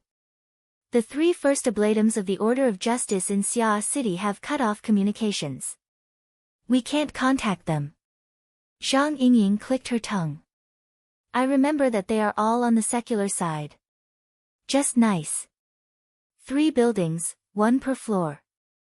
Suddenly, a strange silence appeared in the encrypted channel. A full 2 seconds passed before Zhang Yingying whistled. The people of the secret order really are all lunatics. Now we don't have to pick a side, right? He Yueyin skipped over this topic. Confirm Mr. Luo's status. He's not dead yet. Cat Eyes responded snappily. She turned her head to sweep a few glances at Luo Nan's face. She added, his eyelids are trembling. If he's not pretending to be asleep, then he's carrying out shallow consciousness activities. Perhaps he's trying to comprehend the iron fist of love? Damn it. Don't make me guess.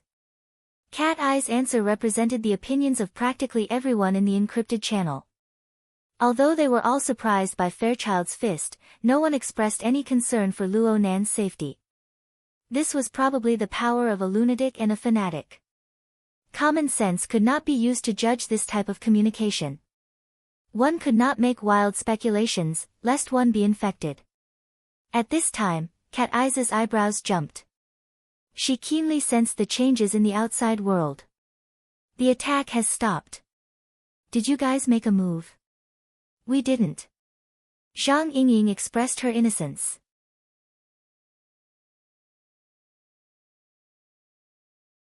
Chapter 204. That kid's surname seems to be Shui. He might be a disciple of some martial arts master. He's very courageous. Zhang Yingying had a deep impression of the young man who made up for her mistake. Bamboo Pole expressed his agreement, but he quickly added, but he was too rash. He doesn't have much combat experience, and now he can't even lift his head against firearms. Yingying, go provide support. He Yuan directly ordered. Zhang Yingying shrugged. Sorry, I'm not that familiar with you. He Yuan acted as if she didn't hear this and continued to give orders. After destroying the firepower point, advance counterclockwise and eliminate all enemy personnel with firearms. Don't pay attention to pure ability users.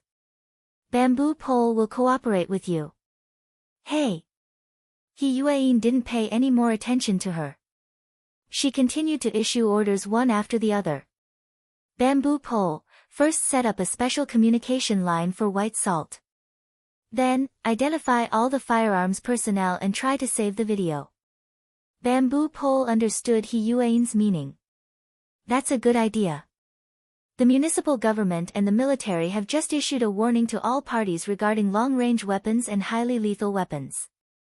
We're all enthusiastic citizens now, aren't we? Done. As he spoke, he connected to Bai Xinyan.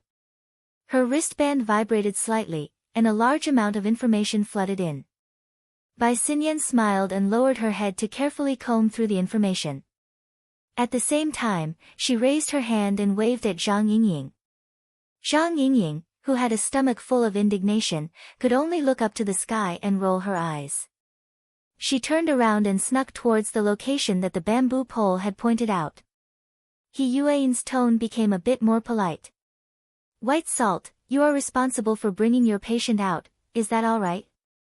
Bai Xinyan replied with a smile, saving lives and helping the injured is a doctor's duty. But are you sure Mr. Child will like our involvement? He Yuan's voice became cold again. This has nothing to do with him. After a short pause, she said to the bamboo pole, help me connect a line. Following the muted firing of 2 long-range firepower points, many of the Knights of Equity's follow-up steps were forcibly cut off. After all, it was not an easy task to find a suitable location in the complex internal environment of the amusement park. For a short period of time, the luxurious private room that was in a mess was surprisingly quiet. Of the 4 survivors, Xue Weiluan was probably the one who didn't understand the situation the most. However, he was very conscientious and responsible. If this chapter is not finished, please turn the page. Now the police officers also have the most concerns. His gaze swept past the other 3 people in the room, and then turned to the unconscious subordinates outside the door. The wave of intensive attacks just now was mainly aimed at the SWAT officers indoors. The SWAT officers outside were protected by the exoskeleton armor, and their vital signs were still stable at this time. This was also displayed in his command data link. Xue Weiluan should have rejoiced, but when he saw Guoju's shattered limbs and the 2 other policemen gasping for breath, he couldn't help but feel conflicted. Finally, his gaze fell on the white-robed man who had been standing quietly in the middle of the room. It was this man who had brought about a series of disasters, yet he treated them as if they were nothing. To him, the concentrated shrapnel seemed to be just a drizzle in an autumn night. It did not wet him even when it touched him. This kind of monster should not appear in the world of ordinary people. The enormous pressure that followed closely with it would follow the slope created by the higher and lower levels and crush the weak and confused people like a torrent, causing terrible damage. Xue Weiluan sighed with emotion, which was rare for him. At this moment, a buzzing noise came from the communicator. A somewhat hesitant voice said, "You can talk like this. The police data link isn't that easy to hack into, right?" Even though the distance was a little far and the voice was too faint, how could Xue Weiluan not hear it? His heart tightened. "Leister. Is that you?" Dad, are you really okay? I'm with Nanster's friend now. Everything is fine." On the other side, Xue Lei tried his best to make his voice sound more relaxed. The problem was that no one knew a son better than his father. Xue Weiluan could tell from his son's slight breathing that something was wrong. What's more, the dog's tail, reporting that I'm safe, was a clear loophole right in front of him. Xue Weiluan's mind spun and his hair stood up in anger. "You're here. Just based on your mediocre skills. I shouldn't have sent you to the dojo in the first place. Do you know what kind of place this is? In a moment of desperation, Xue Weiluan couldn't care less about anything else. His roar rushed out of his visor and echoed in the ruined private room. Despite being separated by several hundred meters, Xue Lei was still harshly lectured by his father. Xue Lei could only shrink back for a time. Zhang Yingying giggled happily to the side. No matter who was unlucky, she was always able to find some fun. Xue Lei, did you hear that? Get the hell out of here right now, Xue, this chapter is not finished. Please turn the page. Xue Luan's roar swept through the damaged room with air leaking in all directions. There wasn't even a single echo. But Luo Nan, who was pressed to the ground by cat eyes, opened his eyes after his eyelids trembled twice. Oh, Leicester came in. You're awake. Cat Eyes was a bit surprised. I thought you were going to pretend to be unconscious until things were over. Pretending to be unconscious was naturally an insult. Luo Nan just laughed at this. But he soon discovered that he was lying shoulder to shoulder with Cat Eyes. They were too close to each other. The two could even hear each other's breaths. It was a bit awkward. Luo Nan flipped over and sat up. This single movement caused the bones and muscles of his entire body to emit fine sounds. His body froze, but he soon relaxed. He twisted his neck and the expression on his face was rather subtle. Cat Eyes was still lying on the ground. She said with a frown, "Hey, aren't you afraid of getting shot in the head? Didn't they all get cleaned up? The remaining long-range firepower points are all retreating outside." Cat Eyes felt that the two's current posture was far too awkward. She saw that Luo Nan spoke with certainty and thought for a moment. She simply sprung up and glared at him with cold eyes. "How do you know?" "I'm fine." Luo Nan responded slowly. His gaze never left Xue Weiluan, who was on the other side. Xue Weiluan was already hopping mad. This Uncle Xue was such a calm and resolute person. He would act the same way when his own child was in trouble. This sort of interaction was indeed very interesting. "You're really free." Cat Eyes' brows furrowed even tighter. Luo Nan gave off a slightly different feeling after waking up. It was as if his crazy attribute had been strengthened once more. He could sink into a zone of thought that others could not understand at any time and place. The problem was that even if he was crazy, others might not be a fanatic.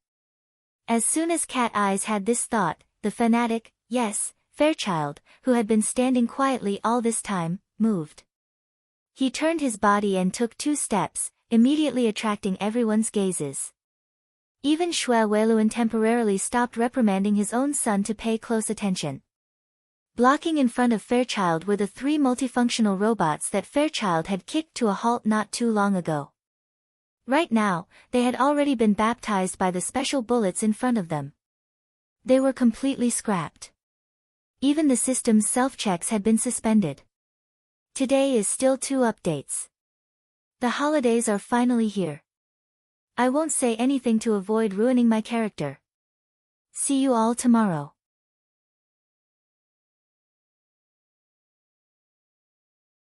Chapter 205. Fairchild stood in front of the 3 piles of scrap metal. Wherever his gaze passed, the somewhat distorted metal structure seemed to have been cut by an invisible blade. One by one, they disintegrated.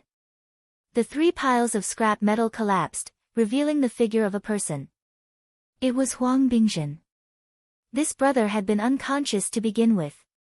He was pressed down by a stretcher and there were a few robots blocking his way. He had completely lost his sense of existence. Surprisingly, he had not died under the rain of bullets just now. He had only been injured by the shrapnel. Now he woke up from the pain and began to moan for help. Fairchild extended his hand. Of course, this had nothing to do with Huang Bingjin. In the next moment, a palm-sized metal box silently bounced up from the pile of metal parts and fell into his hand. Is this the storage of the human-faced arachnid? Cat Eyes swept her gaze over the metal box.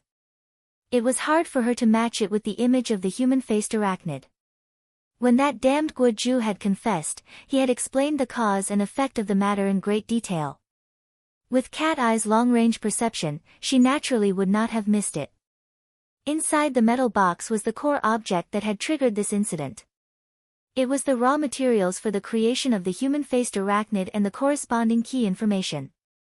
As long as she had this metal box and used a special method to restore it, a human-faced arachnid could jump out at any moment. Even though it was just a model, it could be said to be a fake. It possessed extraordinary power and functions. The reason why the previous performance had been like a farce was mainly because the driver, Huang Bingjin, who was moaning and wailing on the ground, was far too clumsy. Fairchild quietly sized up the metal box. He was extremely serious and focused. Because of this, everyone present unconsciously held their breaths and focused their minds. They were afraid that they would alarm this person and cause some sort of trouble. It was at this moment that a voice suddenly rang out, "Fairchild, do you not feel even the slightest bit of regret when faced with this masterpiece?"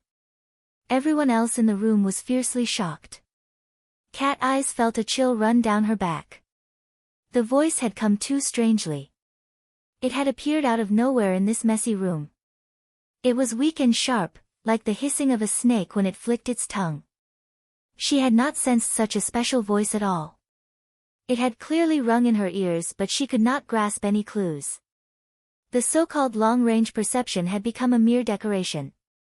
In the encrypted channel, this chapter has yet to end. Please continue. Yu Yin uploaded a message. Secret-bound first ablatum, words of Krite. At this moment, anyone in the channel who had some understanding of the Order of Justice's organizational structure was trembling in fear. The Order of Justice was a world-class secret order. Moreover, they regarded fair exchange as their core doctrine. When it came to oaths, they placed unimaginable importance on them. This was especially true for the secular side.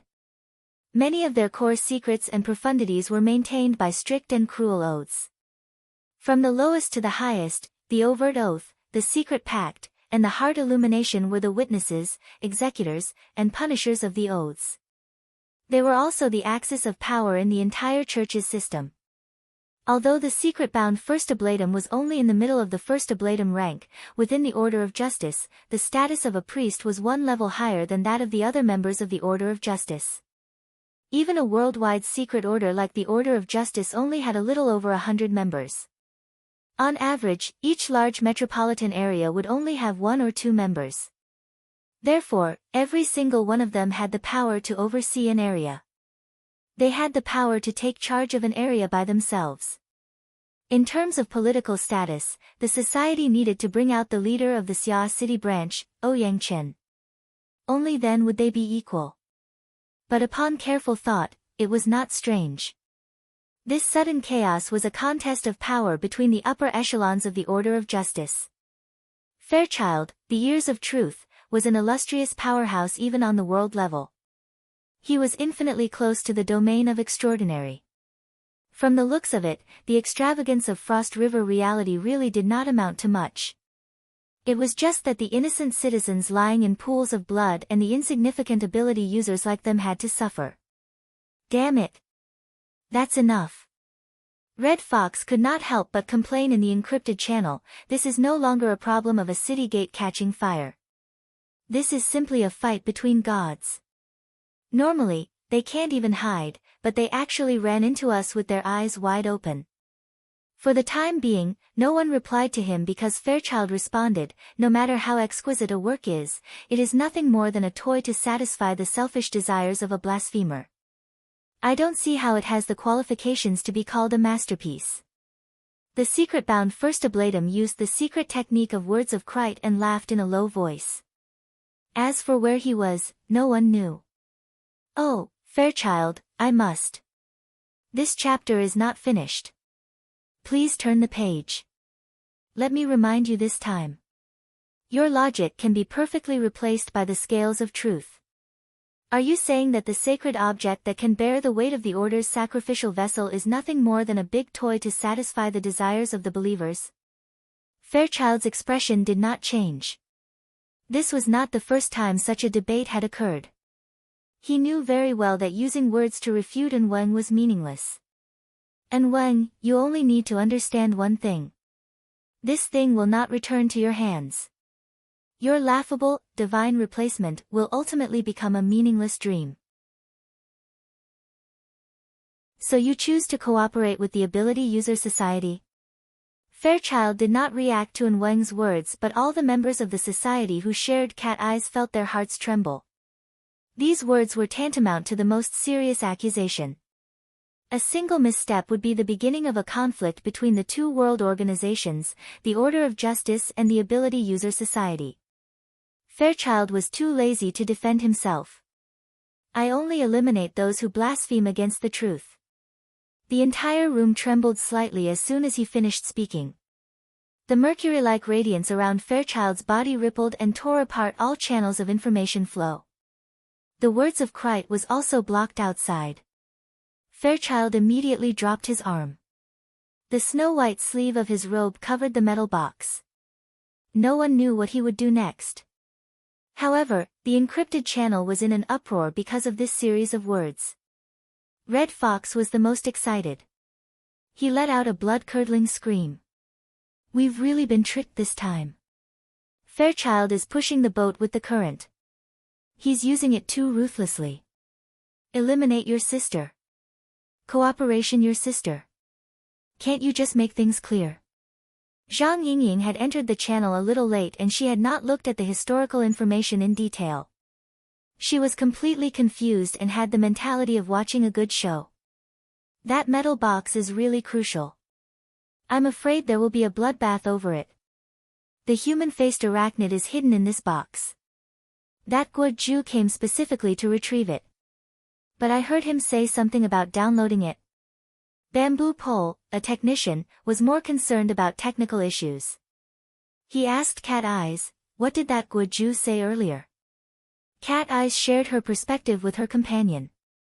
She happened to be in the middle of Fairchild and Guoju's conversation. Most people in the encrypted channel did not receive the complete message. It was inevitable that they were confused at this time.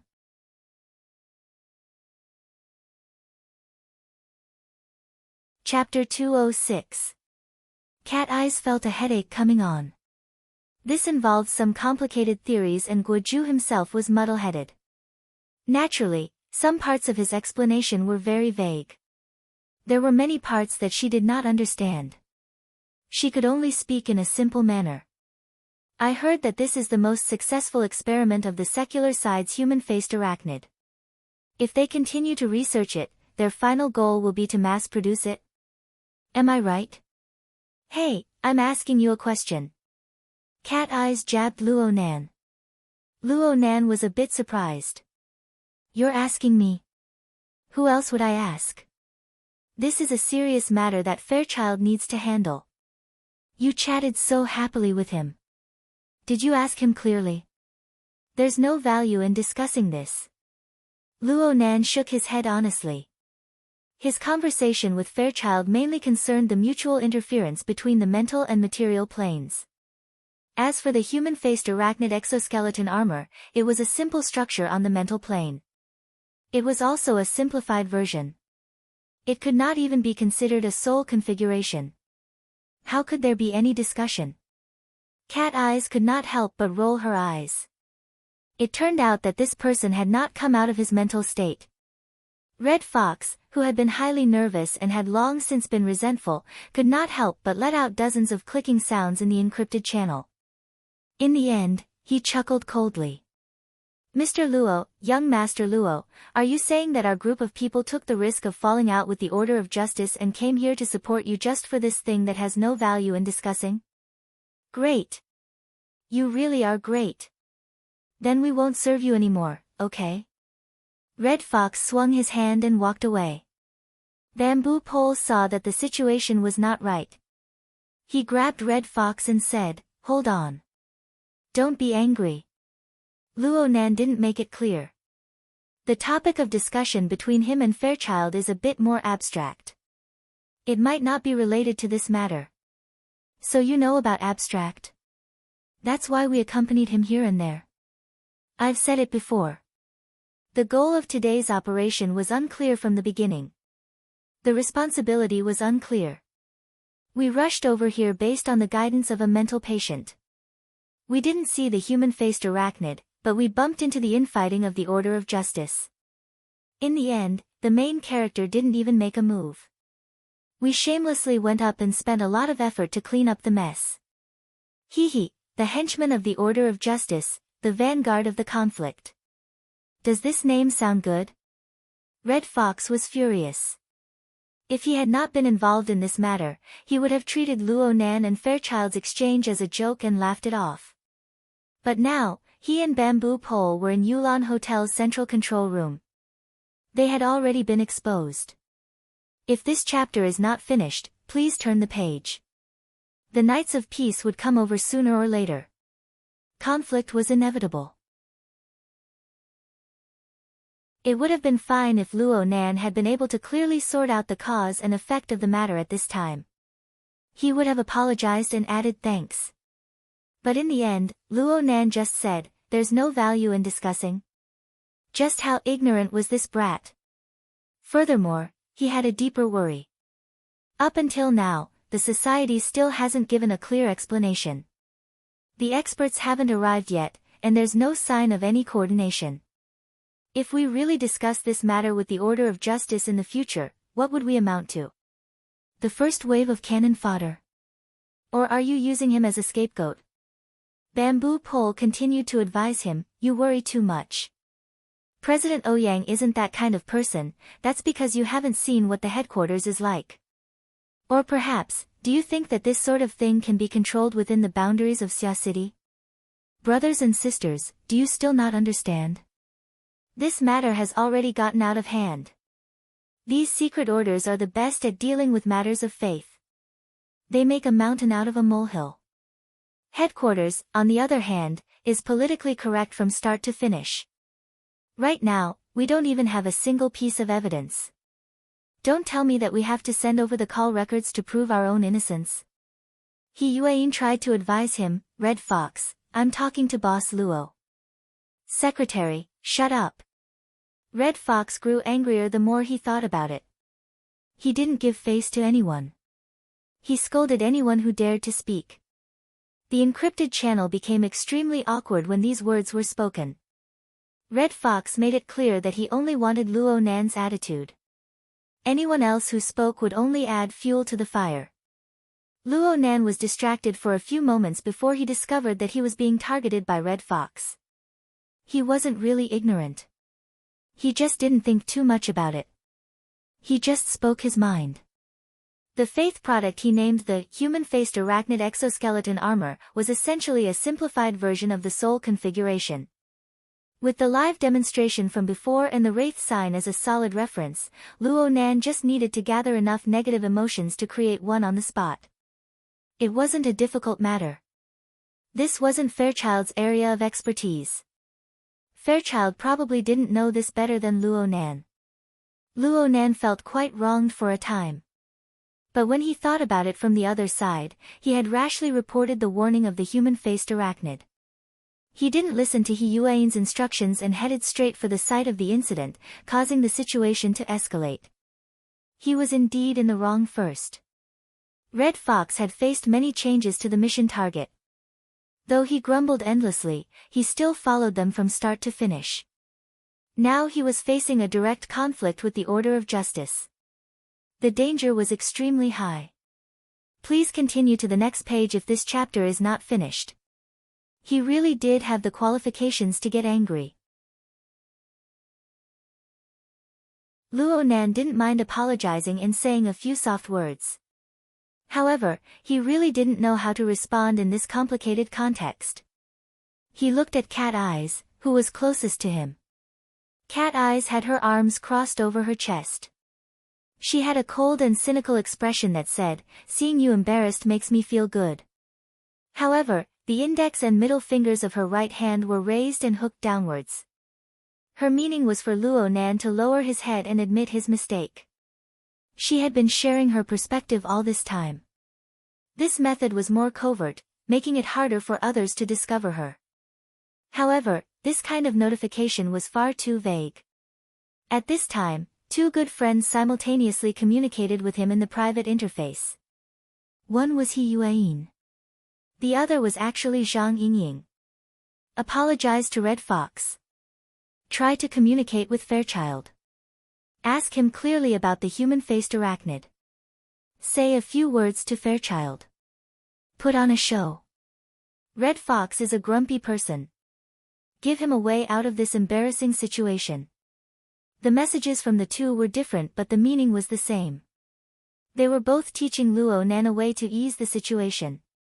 He Yuan's actions were consistent with her style. However, Zhang Yingying's secret assistance was a bit unexpected to Luo Nan. Luo Nan wanted this kind of specific guidance. He let out a breath of relief and obediently responded in the encrypted channel, "I'm sorry, Red Fox. I didn't think things through just now. I'll communicate with Fairchild a bit more." Luo Nan was pondering as he spoke. Though Red Fox had said a bunch of angry words, there were some things that he could understand very clearly. Right now, the biggest problem for the members of the society was that they were unable to separate themselves from the internal strife of the Order of Justice. They gave others a reason to speak against them, but they did not have any concrete evidence to prove their innocence. Luo Nan thought about it a bit more.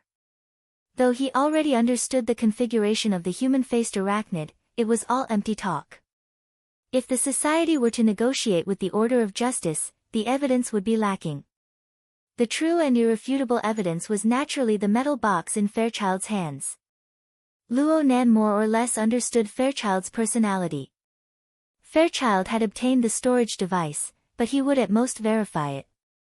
It was more likely that Fairchild would simply destroy it. That would be far too wasteful. With this thought clear, Luo Nan spoke to Fairchild, "Mr. Fairchild, if you don't need that storage device, leave it for us to store as evidence." Cat eyes, ?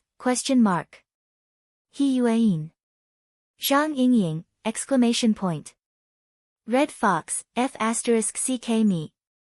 What the hell are you doing?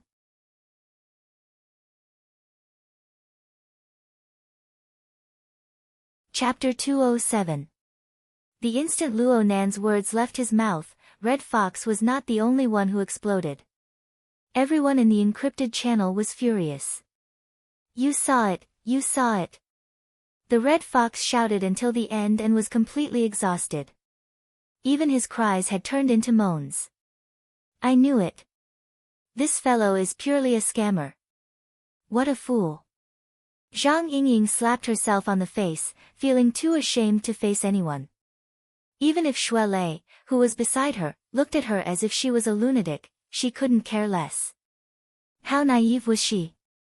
Only then would they believe that the youth who was serious about becoming an employee could handle this matter by himself. Bamboo Pole, who had always thought that he possessed the calmness of a technician, couldn't help but say, "In the future, it's better to let him use his pen and not his mouth." Truthfully speaking, Luo Nan's words just now really left people speechless. It would be too presumptuous to say that it was a request. After all, Fairchild had just expressed his attitude towards the secret-bound officiant, An Wang. That metal box was an important item that was not up for discussion. Why should he give it to him? A single mistake and they would fall out with each other. It would be absurd to call it a negotiation. Right now, the Order of Justice's secular faction had their eyes on this metal box. Even if they were to start a massacre in the bustling city center, they would not hesitate. With this kind of determination and willpower, anything could be burned to a crisp. Yet, you actually want to take it? What kind of spirit was this? Actually, Luo Nan himself felt a bit odd after he spoke those words. He saw the reaction in the encrypted channel and knew that he had said the wrong thing. But at this time, Fairchild turned his head and locked gazes with Luo Nan. He muttered to himself for a moment before nodding. "If you want it. Here." As he spoke, Child had already tossed the metal box in his hand, crisp and efficient. "Don't take it. Can you not be so fragile? Look, he's taking advantage of the situation." The encrypted channel was filled with a wave of rejection, but it was impossible for Luo Nan to slap the metal box back. He instinctively extended his hand, and the metal box was placed between his 5 fingers. There was a slight feeling of heat in his hand, like the heat dissipating from a high-speed operating instrument. At this moment, in the encrypted channel, half of the people were wailing, while the other half remained silent. The atmosphere was like the end of the world. It was well done. If this chapter is not finished, please turn the page. Was he stupid? Hopelessly stupid? Luo Nan always had a bit of a temper. It wasn't that he couldn't accept opinions, but he admitted that his level of communication still needed to be improved. But what the hell was this atmosphere, as if the planet was going to explode in the next moment. The metal box had played an important role in the whole process. From the moment Guo Ju confessed, it should have been obvious to everyone. He took a deep breath and sent out a message in the encrypted channel. Isn't this storage unit the ironclad proof that the Order of Justice is researching and experimenting with the human-faced arachnid? Yo-ho! Does young Master Luo feel wronged? The Red Fox sneered, solid evidence. Based on the external parts of a robot? Based on the one-sided statement of a dead man? Or was it based on the obscure communication between Child and the secret covenant officiant? Young Master Luo, let me teach you something. The words of Krite is a secret covenant technique of the Order of Justice. No equipment can record it. Luo Nan was baffled. He continued to speak in the encrypted channel, the society intervenes so early. All sorts of monitoring, perspective sharing, and video archiving have been done extremely well. The entire plot chain is clear and complete, it is far too easy to fake in this world. Your ability user society intervenes so early. You guys must have made arrangements long ago, right? Red Fox mimicked the words of the Order of Justice, directly making Luo Nan choke. Luo Nan felt that he was unable to speak, but he was unwilling to admit defeat. He ground his teeth and used his mind as the tip of a pen to draw a simplified 2D structure diagram in the encrypted channel. Although it was simplified, the crisscrossing lines and the precise layout of the graphics stitched together made the encrypted channel go silent. Red Fox was a bit stupefied. What do you mean by this? Are you trying to curse me? Luo Nan hastily drew the diagram and used the marking function of the psychic wave network. He used an eye-catching red pen to draw over a dozen red circles on the 2D structure diagram in a single breath. This is the energy and information storage structure used by the storage unit. It includes the simplified restoration technique. Many of the details involved are special patterns that appear over and over again. Are these the exclusive uses of the Order of Justice? Actually, many of these structures appeared in the configuration of Child's Shield of Truth. They were used as extremely crucial nodes, which was why Luo Nan dared to be so certain. The internal core structure of the storage unit is unique. If this chapter is not finished, please flip the page. Special craftsmanship and usage. Tracing back from this clue and combining all sorts of information and evidence, wouldn't we be able to seize the initiative and solve an ironclad case? Red Cat was defeated by this technological geek's way of thinking. He didn't know how to respond for a time. Bamboo Pole, who was next to him, was watching with rapt attention. He muttered, I don't know if this is the exclusive craftsmanship of the Order of Justice, but from the information I've gathered, there are indeed many similar structural arrangements within the Order of Justice's internal rituals. It's just that they're a bit deformed. Is it used for storage? Bamboo Pole was an outstanding hacker, but he was also an expert in researching secret orders. His words naturally held a lot of credibility. The group's attention was more or less scattered due to the matter of the structure diagram. Zhang Yingying asked curiously, is this the internal structure of the metal box? How did the precision of your senses improve so quickly? If this is the internal structure of the storage unit, then it's the result of my mental senses just now. Then, with the volume of the metal box, the precision of my mental senses should be close to the micron level. After entering the encrypted channel, Bai Xinyan, who had been silent all this time, spoke for the first time. She spoke with a dull tone, "Student Luo Nan, the burden on your body is too heavy." Luo Nan remembered that she used to address him as Mr. Luo. Was this a drop in status? He was stunned for a moment before he responded, "There's nothing wrong with my body. I just believe that this evidence is sufficient to prove the facts. It can be completely turned into an ironclad case." Red Fox slowed down after being continuously interrupted by these people. He saw that Luo Nan was still stubborn, so he went all out with Luo Nan. "Handle a case? What case will you handle? Handle whose case? Who will handle the case? The society handles the case of the Order of Justice. That's not called handling a case. It's called conflict. It's called all-out war. Young Master Luo, no matter how large the ability user association behind you is, it is only a loose organization of members. A single operation would cause quite a few people to run away. As for the Order of Justice in front of you, it is a world-class secret order with millions of pious believers and a handful of extraordinaires. Do you understand the gravity of this? Also, there's a common saying in this world. It's called, 1 yard is another yard. The society can make things difficult for the Order of Justice. They can say that they are raising human-faced arachnids. There's no problem with that. But for the Order of Justice, you can't involve yourself in their internal affairs. This is F*King politics, this is F*King reality.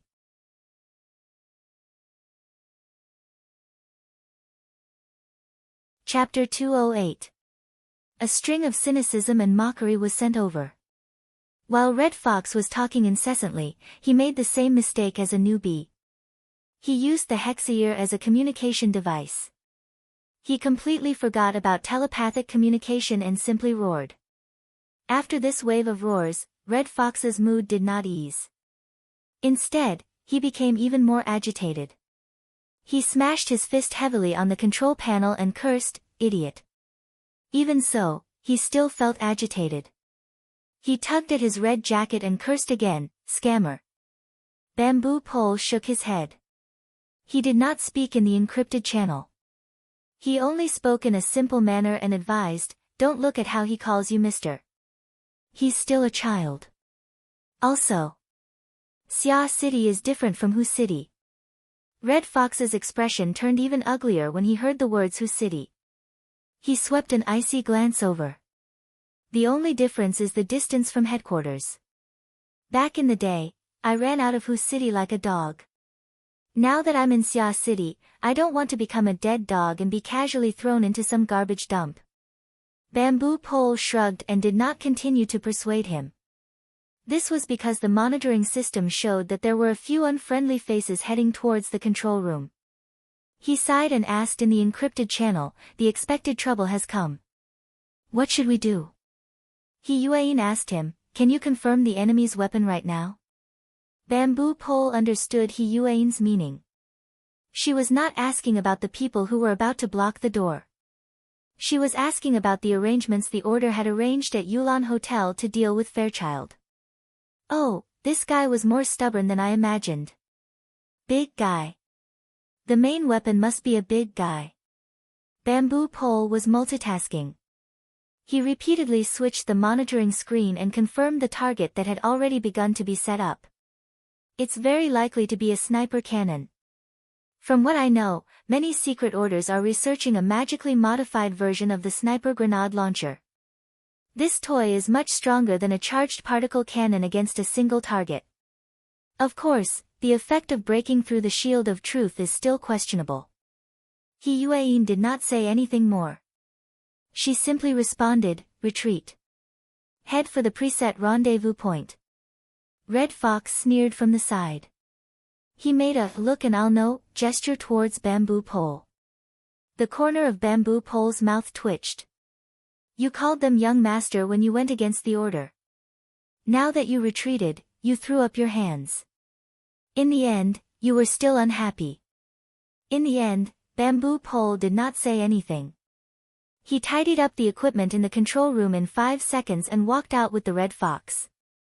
The central control room was located on a floor close to the top floor, so no accommodation was arranged. If this chapter is not finished, please turn the page. It was empty and quiet. Red Fox also felt that his attitude was somewhat inappropriate. He mumbled, "It's already too late to retreat now. They caught the order unprepared at Frost River Reality and now they dare to ambush us from all sides. Holy crap." In front of them, the isolation door of the fire escape was pushed open heavily. Nobody could be seen. However, Bamboo Pole and the Red Fox were astute people. They knew at a glance that the intruder did not come with good intentions. They looked at each other, turned around and ran. The fine electric current of the electromagnetic rifle behind him was exceptionally terrifying in the empty floor. "I'm not a fighter." Bamboo Pole cursed loudly. Before the curses left his mouth, he had already pressed a special button on the flexible screen in his hand. The fire alarm on the floor went off and several insulating partitions dropped down. The electromagnetic bullet left the chamber but it exploded against this layer of transparent partitions. It only pierced through one layer before its trajectory changed. At this time, the side door opened. Bamboo Pole shouted, "This way." He and the Red Fox charged in one after the other. They passed through the room at high speed. They did not stop at all. They passed through the already wide-open window and leaped into the night sky at a height of nearly 1,000 meters. After this suicidal action, it was as if the two were riding on flaming wheels. They slid down the glass wall of the hotel at an astonishing speed. Bamboo Pole had some difficulty controlling his balance. He laughed mischievously. No wonder the Society's elementary training classes always use rapid descent from a high level as their graduation exam. It really is useful. Red Fox gnashed his teeth. It's true that young Master Luo, the trickster, has finally been given a proper name. The chaotic situation at Yulon Hotel naturally appeared in the encrypted channel. Red Fox, who complained the most, could not be distracted right now. Luo Nan received less than half of the criticism, but his mood did not improve. Words were like knives. They did not cut the skin, but the pit of the heart. Luo Nan was baptized by Red Fox's political and realistic speech. He was speechless. This was not to say that he felt that he was wrong. On the contrary, he felt that the louder Red Fox clamored, the more the resentment in the depths of Red Fox's heart surged. In the end, Red Fox was not targeting Luo Nan at all. It was clearly the political and realistic things that he had always flaunted. Luo Nan was nothing more than a target for ridicule and ridicule. If what Red Fox said was true, then the Order of Justice had used this demon as a reference when the human-faced arachnid was wreaking havoc in Xia City and engaged in sinister research, then the facts were right there. The irrefutable evidence was like a mountain. In the end, the Order of Justice could be easily exempted and even bite back. What did this mean? This chapter is not finished. Please turn the page. As for the veracity of Red Fox's words, let's not talk about the reactions of some people in the encrypted channel. Luo Nan's personal experience with the Blood Flame Order was a very good example. Mo Luan had brought the human-faced arachnid to graze, and made a move against the members of the society. In the end, the matter was left unsettled. Back then, Luo Nan had taken over the human-faced arachnid's nest. He had taken great advantage of it, so Luo Nan did not think too much about it. Now that he thought about it, wasn't it just as Red Fox had said? Politics? Reality? Luo Nan would not find it strange at all if this happened in the secular society. This was because he had a pessimistic view of the hearts of the secular people. But right now, the enormous ability user organization of the inner world, which had largely detached itself from the secular world, was like this as well. Luo Nan still wanted to carry forward his grandfather's formatting theory in the society. If there was no difference between this place and the secular society, how could he guarantee that his grandfather's theory would not suffer the same fate as it did back then? Disappointment. He was extremely disappointed. This was Luo Nan's current state of mind. He did not want to say much. He just flipped the warm metal box in his hand back and forth.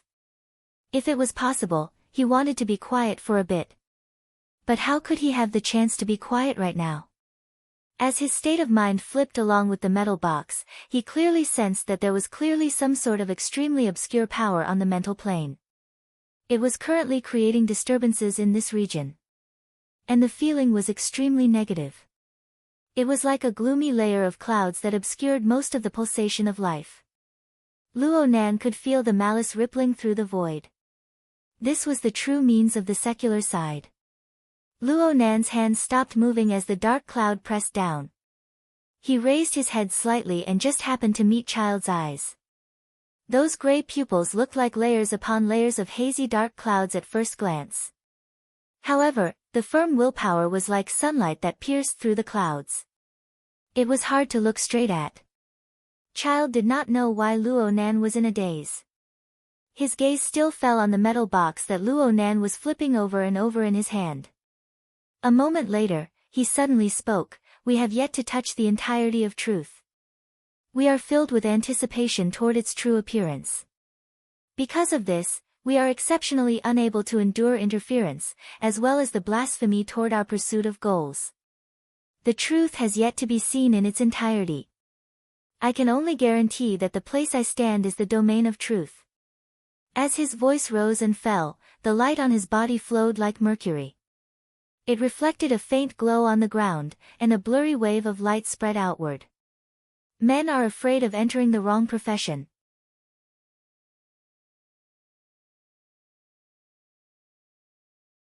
Chapter 209. The dark clouds on the mental plane covered the entire surrounding area. They constantly disturbed and changed, attempting to attack Child's domain. Later on, due to the continuous changes, the essence of the dark clouds appeared. They transformed into sinister and fleeting whispers of incantations that appeared on the material plane. Words of Krite. Cat Eyes reached out and pulled Luo Nan back. Her expression was grave, as if she was facing a great enemy. The point of fire was blocked, resulting in a momentary disconnection. Then the methods of the secular side finally appeared once more. Moreover, they had already given up on traditional long-range attacks. They directly used extraordinary powers. This was not First Ablatum and Weng's mode of pure communication. The hissing incantations were filled with the power of darkness and cold. The lighting within the room had been mostly wiped out due to the shrapnel of the rain of bullets. When the incantations manifested, the darkness grew deeper. The little bit of light that was left revealed bizarre and dazzling scattered trajectories. It was as if the room had been warped. In comparison, the space that the light of Child's shield of truth could fill was limited. However, the place where he stood still shone with light. It was pure and clear. No matter how the incantations disturbed and changed, not even a little bit of it could seep in. Luo Nan's eyes focused on the pure and clear light. He muttered hoarsely, "The place where I stand is the domain of truth. If you want to believe in religion, you'll have to wait until you return alive." Cat Eyes tugged at Luo Nan again, indicating that he should pay attention to the encrypted channel. He Yuan had already issued the order to retreat. Luo Nan did not move. It would not be easy for them to leave under the current circumstances. In the next moment, the light coming from the main door was cut off. There were 2 more thumps. Someone was knocking on the door frame. The force was so great that the entire room seemed to tremble twice. However, the person at the door did not seem to have any intention of deliberately exerting force. This person was not wearing any protective armor. He was over 2 meters tall. He stood in front of the door with his head slightly lowered to avoid bumping into the door. He was even bare-chested. His skin was pitch black and glossy. His bulky muscles were connected by tough fascia. They rose and fell with his breathing. He was like a standing black tiger. Just by looking at his physique, he was stronger than the already tall and sturdy Child. The person ignored the gazes of the others in the room. He simply welcomed the light from Child's body and grinned, revealing his snow-white teeth.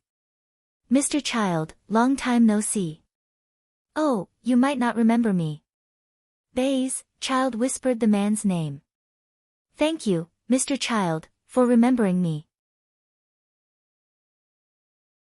The dark-skinned man named Baze addressed him as Mr. Child.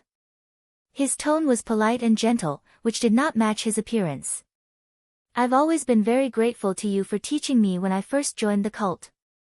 You were the one who taught me the stages of cultivation and the importance of temperance. Unfortunately, I chose another path in the end.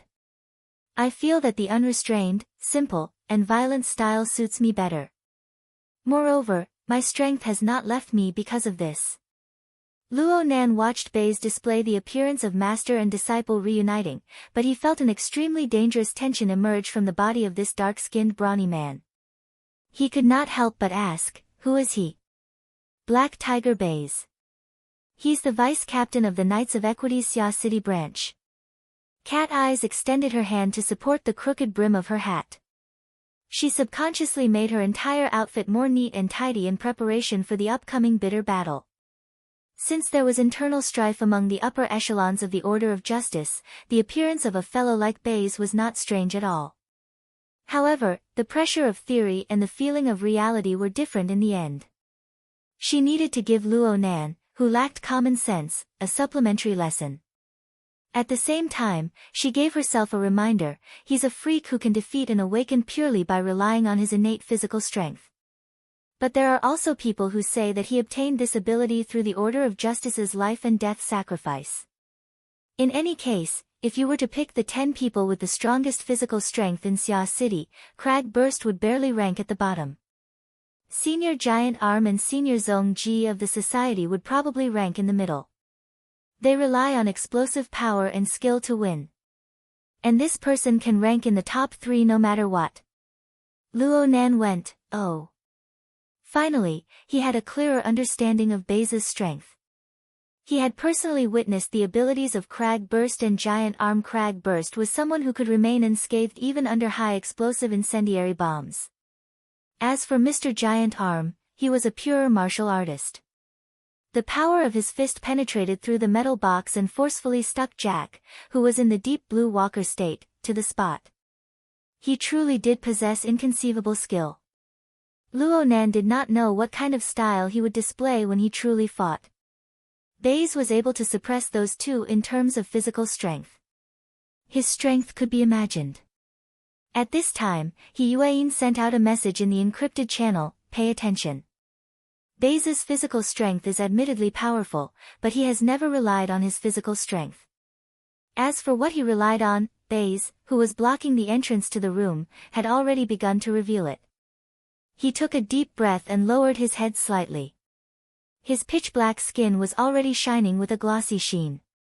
Pattern after pattern continued to light up. It was as if an incorporeal object was writing warped characters on his body. The light in the surrounding area warped even more fiercely. It was as if every character had ignited with fire, penetrating deep into his body and burning through the void. The hissing of the words of Krite echoed like this. Aside from the hissing of a viper, it was also like the sound of flesh burning. He Yuan's interpretation was updated in a timely manner. Baze is a human weapon of the Order of Justice. Through him, the first ablatum can fully display the power that exists on the mental plane. So there's actually such a method. Luo Nan had gained some experience. This was a method of application that he had never thought of before. For a pure mentally enhanced user, this should be quite a decent change. It was just that the human weapon was not that easy to cultivate. Luo Nan muttered to himself for a bit, but Cat Eyes glared at him. What are you thinking about? Nothing. Luo Nan was more or less duplicitous. It would have been fine if Cat Eyes hadn't mentioned it, but her mention had evoked his train of thought. It seemed that the support he gave to Ink, Rui Wen, and even Cat Eyes could be considered a transformation of this method in a certain sense. It was just that he was a bit more passive. A few thoughts flashed through Luo Nan's mind, and Baze took heavy steps forward. His robust body entered the room along with the darkness. The muscles on his body rippled in an orderly fashion, and the bizarre characters seemed to come alive. Every time they shifted, they formed a demonic and bizarre scene. It was as if dark flames were emitting from them as they pounced forward. The dark flames intersected with the area of light around Fairchild's body.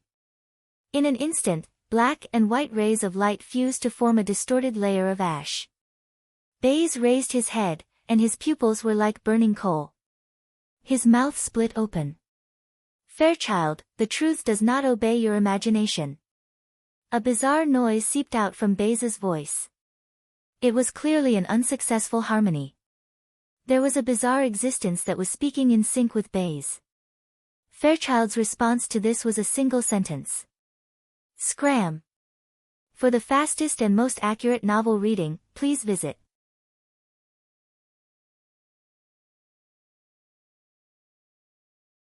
Chapter 210. Fairchild's snow-white robes fluttered, and the mercury-like radiance suddenly undulated. The gray layer that had just formed was torn apart. Baze's feet left the ground from the powerful assault, and he flew backward involuntarily. Mirror of Truth. Through Cat Eye's shared perspective, a group of society members who had the time to watch practically spammed the screen with this word. Fairchild practically did not exert any strength in that instant. Instead, he used the Shield of Truth's outstanding technique to forcefully rebound Baze's attack back, allowing Baze to absorb it all. One only needed to look at the momentum of Baze's raging dark flames to know just how inconceivable it was to achieve this near-total reflection. This was Fairchild's most classic method of judgment. Though he had never determined the name of this move, he had long since given it a proper name in the circle of ability users. It had an illustrious reputation. Luo Nan could see it even more clearly. It was not a simple matter of the material plane, nor was it an effect of physics. It was a structural power formed by the mutual interference of the mental and material planes. He could even capture the entire process of the intense ripples that blossomed on the mental and material planes separating and merging. In the end, they converged on the material plane to form an enormous impact force. However, Baze's mental plane remained stable. He even took the initiative to change the flow of energy. The impact force on the material plane became stronger, but it also eliminated the damage to the mental plane, maintaining the stability of the domain of words of Krite. From this perspective, Baze was not actually at a disadvantage. The power of the two had always been cutting back and forth between the mental and material planes. The most difficult part of this method lay in realizing the transformation technique of mutual interference. Whether it was Fairchild or Baze, they both achieved this through the structure of the interference of body and soul. Their inhumanly strong physiques and firm willpower were precisely the foundation to realize this transformation. It would be very difficult for Luo Nan to realize a similar transformation mode in his lifetime. However, Luo Nan being able to pry into the marvels of this was an inconceivable matter in and of itself. No one had expressed their views on this deep mechanism in the encrypted channel. Cat Eyes, who was beside him, could not even approach the battlefield with her mental senses. Otherwise, she would most likely suffer a backlash. As for Luo Nan, he was able to do all this easily because of his previous exchange with Fairchild. His thoughts were clear in the domain of the mutual interference of the mental and material planes. But on the other hand, he also vaguely sensed that his family's spiritual senses seemed to be somewhat different from others. He used formatting theory to cultivate his soul strength. In terms of the depth of his clairvoyance, Cat Eyes, Mr. White, and other ability users who specialized in perception and the study of the soul had a faint advantage over him. At the very least, his clairvoyance method had never been successfully tracked by anyone. Ever since he understood the mysteries of soul breathing, he was able to switch between the shallow and deep layers of the mental plane at any time, making it even more difficult for the observed to fathom. In this way, Luo Nan's special clairvoyance was able to penetrate and analyze a large amount of deep information from what ordinary people saw as ordinary phenomena. This information was then fed back to the configuration of his soul, converging into a unique experience. This experience became the most crucial element for the constant growth of his soul strength. Child once said that nothing was more important than observation. At the very least, this was the truth for enhancers. Luo Nan personally experienced the advantages of this most critical ability. Speaking of which, he had always treated this as a burden in the past. Fairchild blasted Baze away and strode out the door. The mercury-like glow on his body was the special characteristic of his body and soul interfering structure and operating energy. There were many special structural details that would only truly manifest in battle, and Luo Nan was fascinated by them. Because of this, Luo Nan's reaction was especially sharp when this structure was attacked.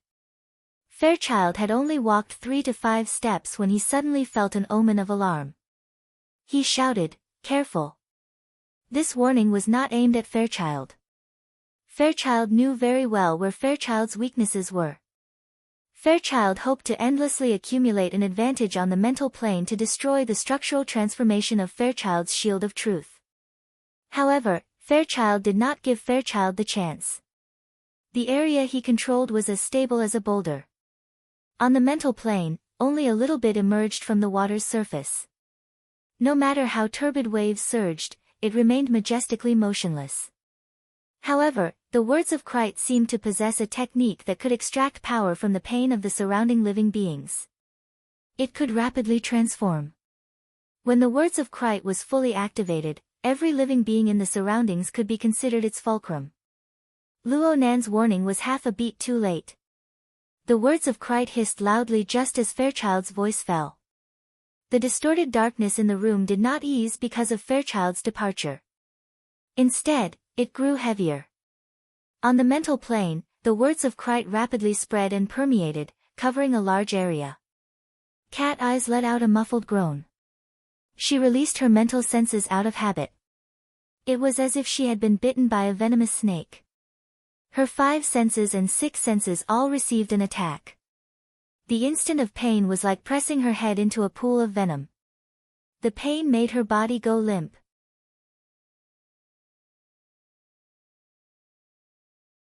He Yuan directly assigned personnel in the encrypted channel. White salt. Got it. I'll be right there. Bai Xinyan responded. Then she went silent. That person's strength should be above average, but Fairchild could not count on her for the time being. Fortunately, the chains deep within Cat Eyes' body and soul rang out at this time. The attack was greatly neutralized, and the pain lessened. Cat Eyes could not help grinding her teeth again. She shot Luo Nan an ice-cold glance. In the end, she extended her hand and pulled Luo Nan away. This way. No matter what, they did not dare to go to the main entrance.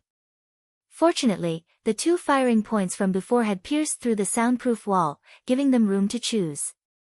Luo Nan still wanted to watch the fight between Fairchild and Baze, but he knew that risking his life to do something like this was truly insensible.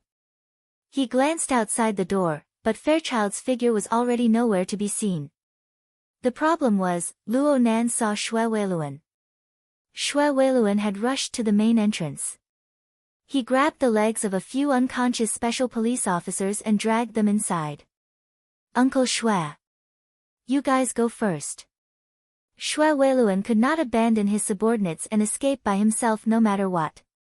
However, 7 special police officers had just been knocked out by Fairchild. Even though Xue Weiluan had a body of godly strength with the aid of the exoskeleton armor, there was always a limit to what he could carry. It was impossible for him to pile up 7 living people and drag them all in one go. More importantly, Xue Weiluan did not understand the mysteries of this fight.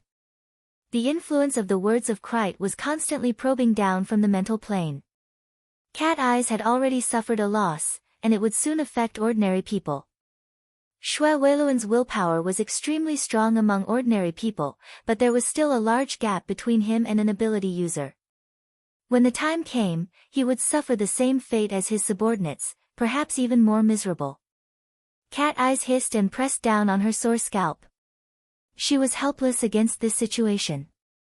If this officer Xue had not used Zhang Yingying's channel to communicate with his son, she would have turned around and left without any pressure. However, after that experience, it would be unjustifiable for him to pretend that he didn't know anything. There are a total of 7 people. They need to run at least 2 rounds. Cat Eyes quickly came to a conclusion. She ordered Luo Nan, "You climb over first. Connect with white salt." She turned around to help as she spoke, but Luo Nan pulled her back. "Wait." Luo Nan's body suffused with a weak light the moment he spoke. For the fastest and most accurate novel reading, please visit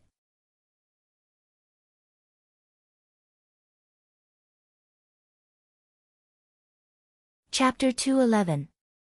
Cat Eye's pupils constricted. She was able to sense that Luo Nan was utilizing his soul strength. However, this magnitude was clearly beyond her scope.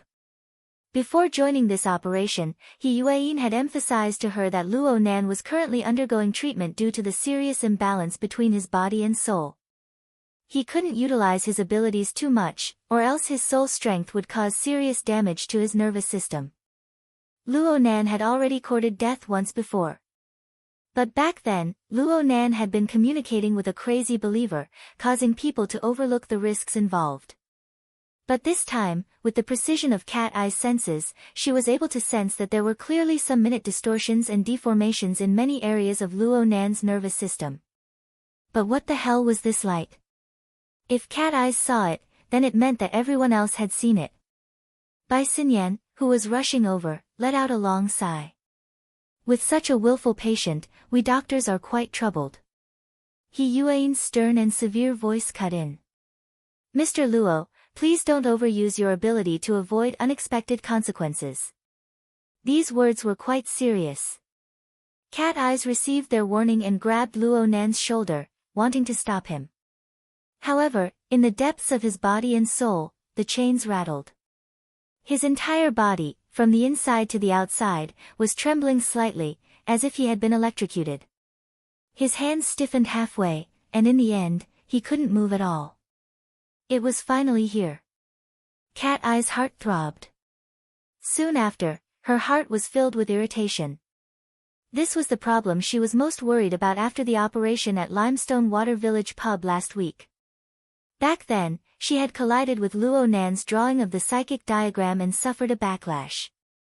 Then she inexplicably fell into Luo Nan's trap. Her body and soul were pierced by an invisible chain, and she seemed to be imprisoned by some sort of method. But in the following week, Luo Nan didn't make any strange movements. Even the existence of the chains gradually became undetectable. It just made her nervous and on edge. And in tonight's operation, she and Luo Nan were within arm's reach.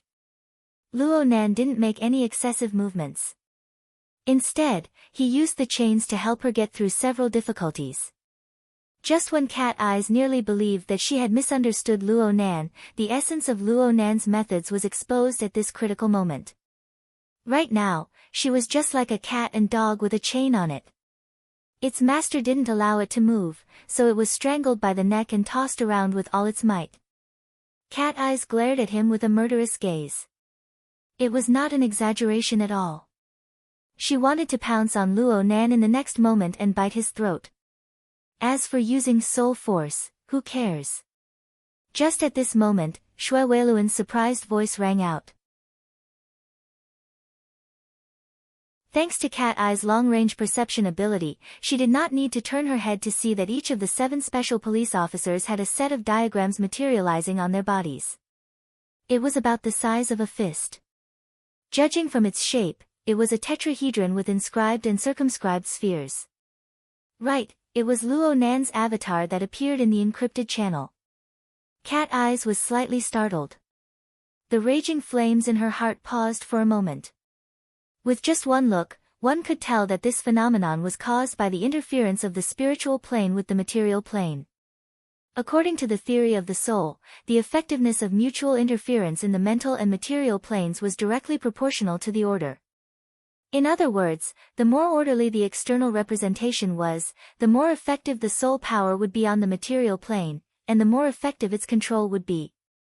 Especially when Luo Nan was doing 7 things at once.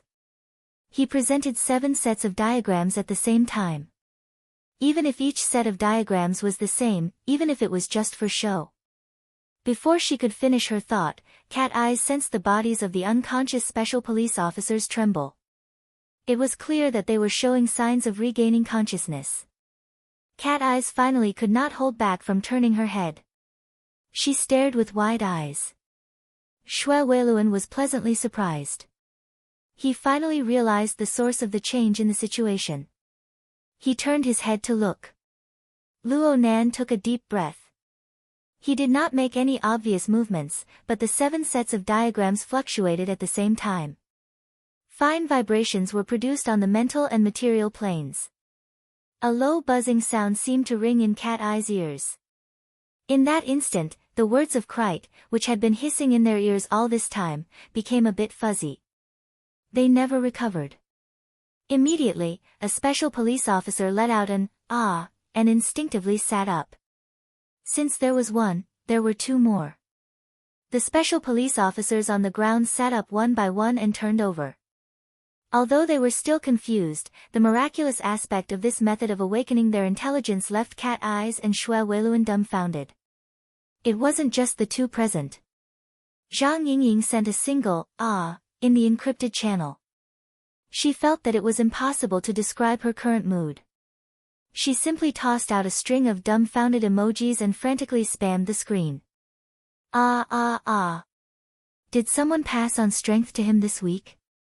Or did a certain secretary dual cultivate with him? This rate of progress is illogical. This technique.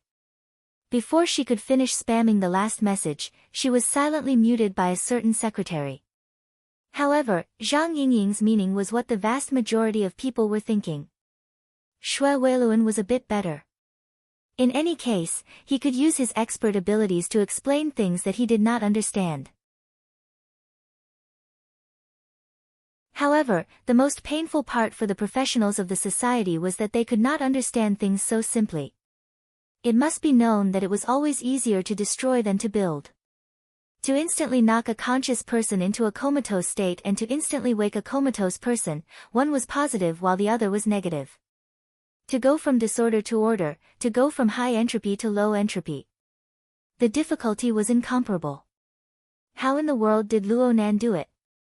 Red Fox and Bamboo Pole had just run to the rendezvous point to rendezvous with Papercut. He was still gasping for breath and nearly choked to death by Luo Nan's move. He coughed twice before guessing. Child was the one who overturned this group of special police officers, and then Child taught him a rescue technique? How free could Child be? The truly idle Papercut had been sharpening his nails with a piece of paper, but he had forgotten to do so. At this very moment, it was hard for others to see any reason other than the set of diagrams that had seeped into the chest armor of the 7 special police officers. Look at that person's head. It's exactly the same as these 7 diagrams. Oh right, he just said something about his grandfather's formatting theory. Does it have anything to do with this? What kind of theory is that? Formatting theory. It was a fantastic idea that had been eliminated by reality a long time ago. It had been a long time since she had heard of it. Bai Xinyan strolled through the empty amusement park. The encrypted channel history loaded into her wristband was being searched through her retina. Papercut's formatting theory just so happened to be the keywords she was searching for. She shrugged her shoulders and laughed involuntarily. Also, the 7 diagrams had attracted the attention of practically everyone. Bai Xinyan was no exception. However, the angle of her attention was a bit different from the others. The tetrahedron, inscribed sphere, and circumscribed sphere. It could be considered a very classic example in geometry classes.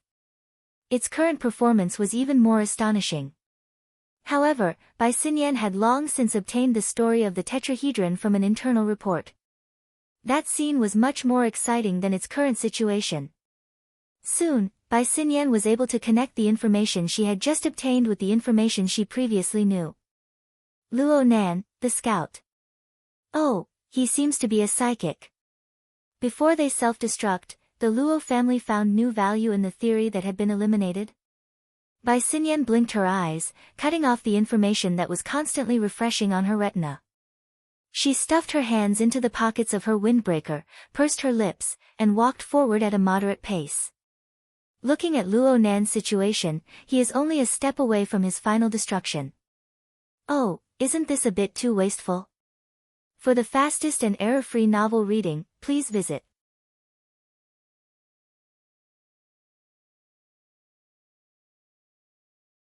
Chapter 212. It's a Doctor's Professional Ethics and Morality.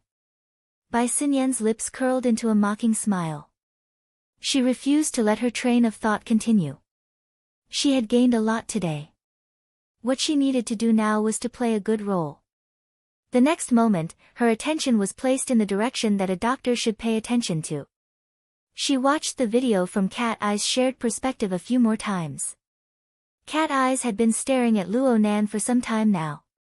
She could see that Luo Nan's cheeks, forehead, and other areas with dense nerves had a slight twitching sensation. His pupils had dilated and contracted. She could not see anything below his neck, but it was more or less the same. This was a sign that the nervous system had been strongly stimulated. At the same time, that very eye-catching layer of faint light blossomed from inside to outside. The corresponding power filled and supported these densely packed nerves, minimizing the destructive power brought by the strong stimulation of soul power to the greatest extent. Come to think of it, this was the fundamental reason why Luo Nan was able to use his soul strength without any misgivings. It was also a barrier that temporarily obstructed his path of destruction. Where was his luck? Bai Xinyan made a judgment with the eyes of a doctor. She immediately said in the encrypted channel, "Student Luo Nan's condition is pretty good right now." "Is it thanks to Fairchild's punch?" "Yeah, that punch just now." Luo Nan didn't want the others to make wild guesses like they were watching a show. He borrowed Bai Xinyan's words to give a clear response. Bai Xinyan commented, "The current performance is similar to Fairchild's Shield of Truth. It should be his blessing. When I was in Luoyang City, I once saw the higher-ups of the Order of Justice leading a team to establish a settlement in the wilderness. Within a radius of 100 meters, all the members of the Order of Justice would receive the blessing of the Shield of Truth. Even if they were attacked by mutants, as long as they were C rank or below, most of them would be able to survive the first attack. It is extremely effective." "Right, the Holy Night Halo effect of the Order increases defense." Zhang Yingying was not silenced for long. She quickly spoke as a veteran gamer. "But this way, the effect is only temporary." "Yeah, it's temporary." Luo Nan gave a simple response, even though the truth wasn't that simple. He Yuan felt a headache coming on from the lack of urgency in their conversation. She directly asked Bai Xinyan, "White Salt, report your position." "There's still 40 meters left." I can already see people." Student Luo Nan's face seems to be glowing right now. "It sells very well." Bai Xinyan stopped. Her gaze passed through the soundproof wall and entered the room that was on the verge of collapse. The light over there was dim, forming a large luminous difference compared to where she was, but it didn't affect her at all. She raised her hand and waved, greeting the people in the private room. He Yuan once again issued an order. "Everyone in the private room, after rendezvous with White Salt, retreat according to the designated route."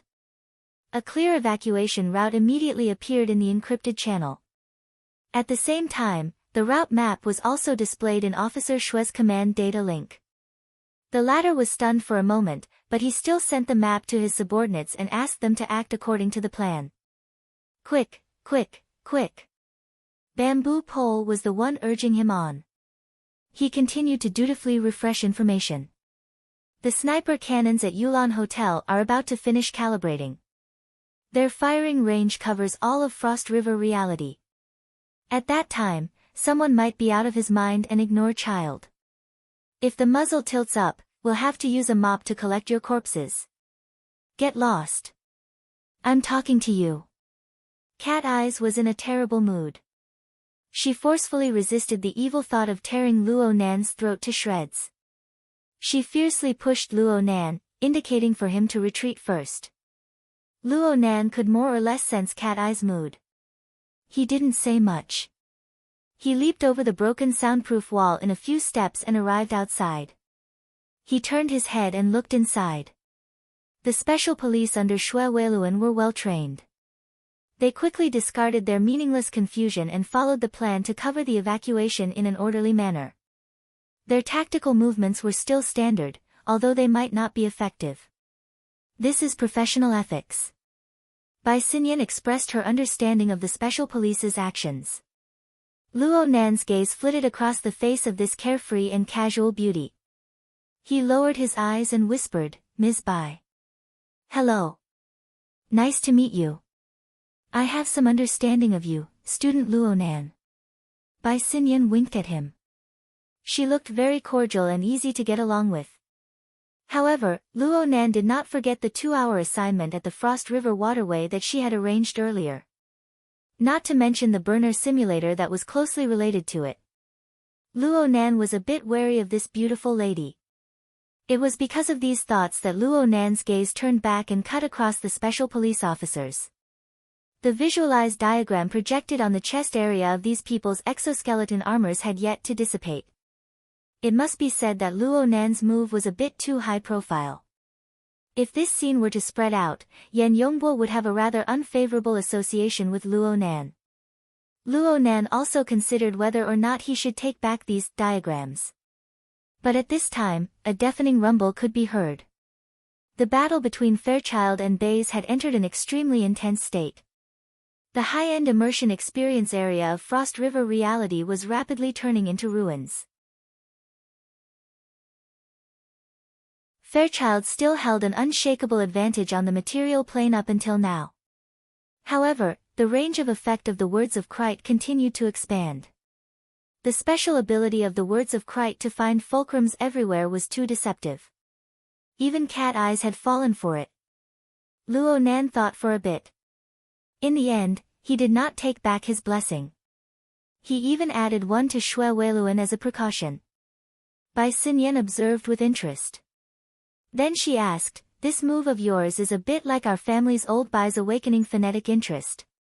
It's not just a simple awakening. There's also the flavor of a high-end integration. The method is cautious. Is this a technique of formatting theory?" "Your family's old Bai." Luo Nan was stunned for a moment. He then realized that Bai Xinyan was referring to her father, Mr. Bai. From this form of address, it was impossible to tell that they were not on good terms. At the same time, Luo Nan admired Bai Xinyan's eyesight. He really was using the visualized diagram to imbue the rhythm of soul breathing into everyone's bodies, giving them blessings. Bai Xinyan's description was extremely apartment. This kind of lady really gave people a lot of pressure. Luo Nan grew more and more unwilling to converse with Bai Xinyan. It just so happened that a miserable scream came from within the crowd. The scream was sharp and trembling. It was simply the pain of having one's stomach ripped out. Oh, perhaps this was not an exaggeration. Several special police officers had just withdrawn from the room. They hurriedly lowered the body they were carrying. The person's back touched the ground, and his entire body curled up into a ball. His face contorted, and his mouth gaped wide open. But this time, no sound came out. All he could do was smear his face with tears, snot, and cold sweat. Huang Bingzhen. It was hard to say whether this fellow had a good life or a bad one. In the end, he was brought out by the professional special police officers. But his current appearance was worse than death no matter how one looked at it. Bai Xinyan was the only one here with the qualifications to practice medicine. But she only swept a glance over Luo Nan before shaking her head. The words of Krite. Right now, he's already a snake nest. He's also a type of human-shaped weapon. Perhaps some first ablatum is sizing us up through this person. For the fastest and most error-free novel reading, please visit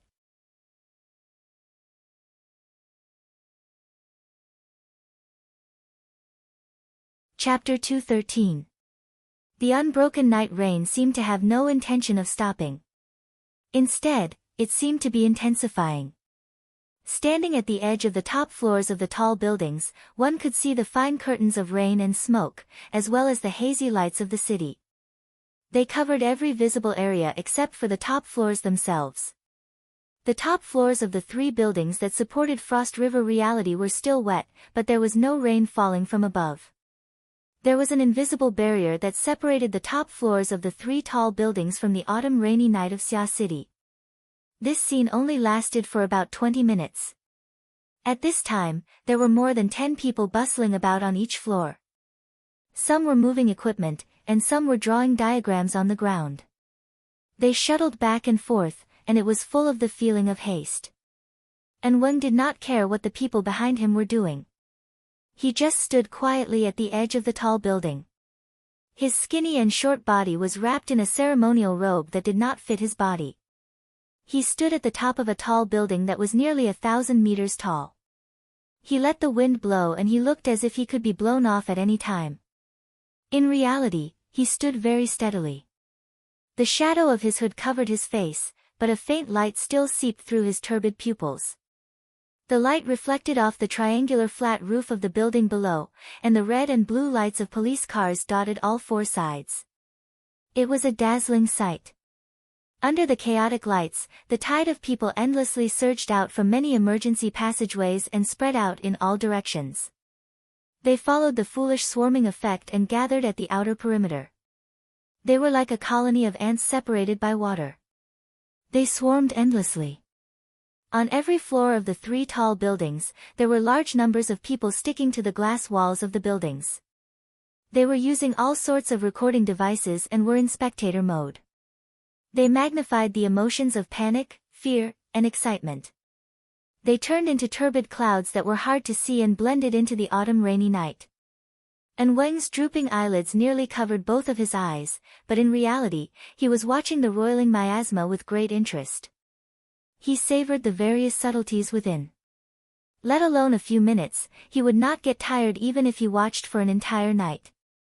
What's more, there was an even more interesting scene within the turbid clouds and miasma. Perhaps some first ablatum is sizing us up through this person. The conversation within Frost River reality was clearly transmitted back to him. And Wang laughed involuntarily. It was just as the other side said. He borrowed the snake nest and used his mental clairvoyance to sweep over the faces of everyone around him. One was the woman in the trench coat who had pointed out the snake nest, and the other was the young man who had been blessed by Child's escape of truth.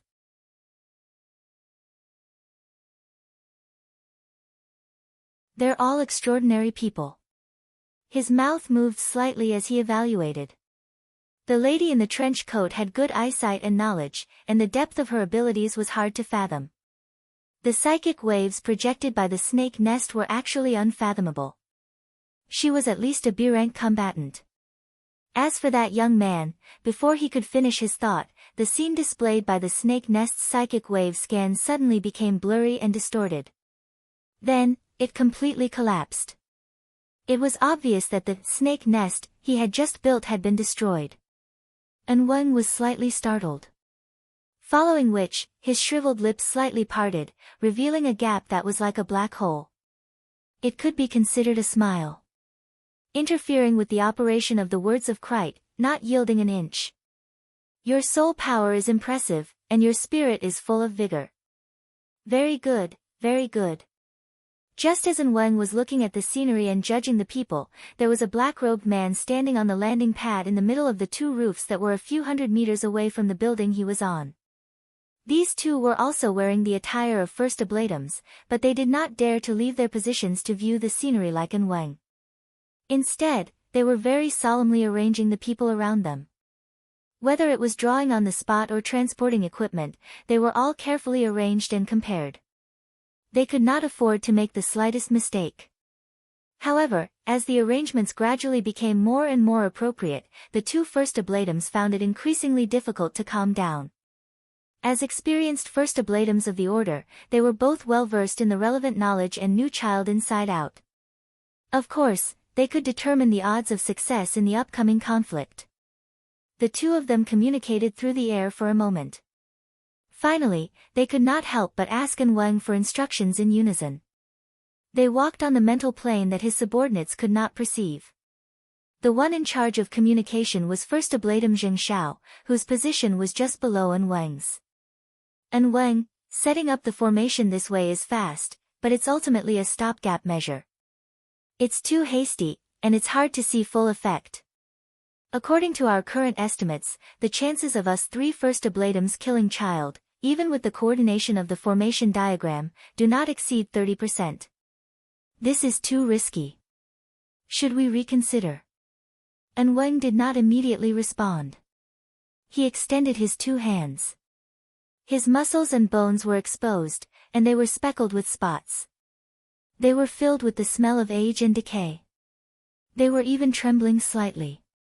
His thumb and index finger, which could no longer be extended, separated and pressed against each other. They formed a triangle, attempting to encompass all of Frost River reality. Why kill child? Huh? Why kill child? And Wang asked again, haven't you had any doubts from the start of the operation until now? Or could it be that child has ruined so many of your plans in Xia City over the years that you view him as an enemy? Is it only right and proper for you to take any action against him? The 2 first ablatums were somewhat dumbfounded. You were the one who proposed to kill child, right? Now you're blaming us for not questioning, not speaking, and for seeking personal gain. Fortunately, Zheng Xiao had worked together with An Wang for many years. He knew An Wang's temperament, so he went along with An Wang's tone and said, An Wang, we actually have our concerns. After all, child is an important figure on that side. He is the backbone of the most promising extraordinary. If things go wrong, the secular side and the truth side will completely shed all pretense of cordiality. This is something we do not wish to see. The 2 ends of the scale should maintain their distance. They should not interfere with each other and point fingers at each other. And Wang adjusted the angle of his finger bit by bit, but he directly determined child's nature. Therefore, child is not of the truth side. He is just an extremist, a paranoid, and an executioner. There should not be a place for him in the order. Zheng Xiao's heartstrings trembled. So you want to eliminate him? This way, according to An Wang, dealing with child was not just a request from their side. Instead, it had to be done in a more complex and callous context. But if this is the case, we should have a better opportunity. We should have a more leisurely plan, An Wang responded calmly. In terms of probability, any plan against a powerful person like child has no more than a 50% chance of success. Other than meticulous planning, there is more of luck involved. Today's luck is good. The terrain, information, energy, and even an excuse are all in place. Why not give it a try? Give it a try. Zheng Xiao smiled bitterly. I'm afraid we can't bear the consequences if we don't succeed. If they did not kill the tiger, there would be endless trouble in the future. If they really angered child, it would lead to crazy revenge. The secular first ablatums would probably have to sleep with their eyes open. Just the thought of it made them go crazy. What consequences can there be? And Wang coughed twice and turned around. He slowly walked toward the area where the array had been set up. The gate of truth is about to open. Even if that paranoid person is alive, can he be distracted? Stuck. Only 1 chapter today. Sorry. For the fastest and error-free novel reading, please visit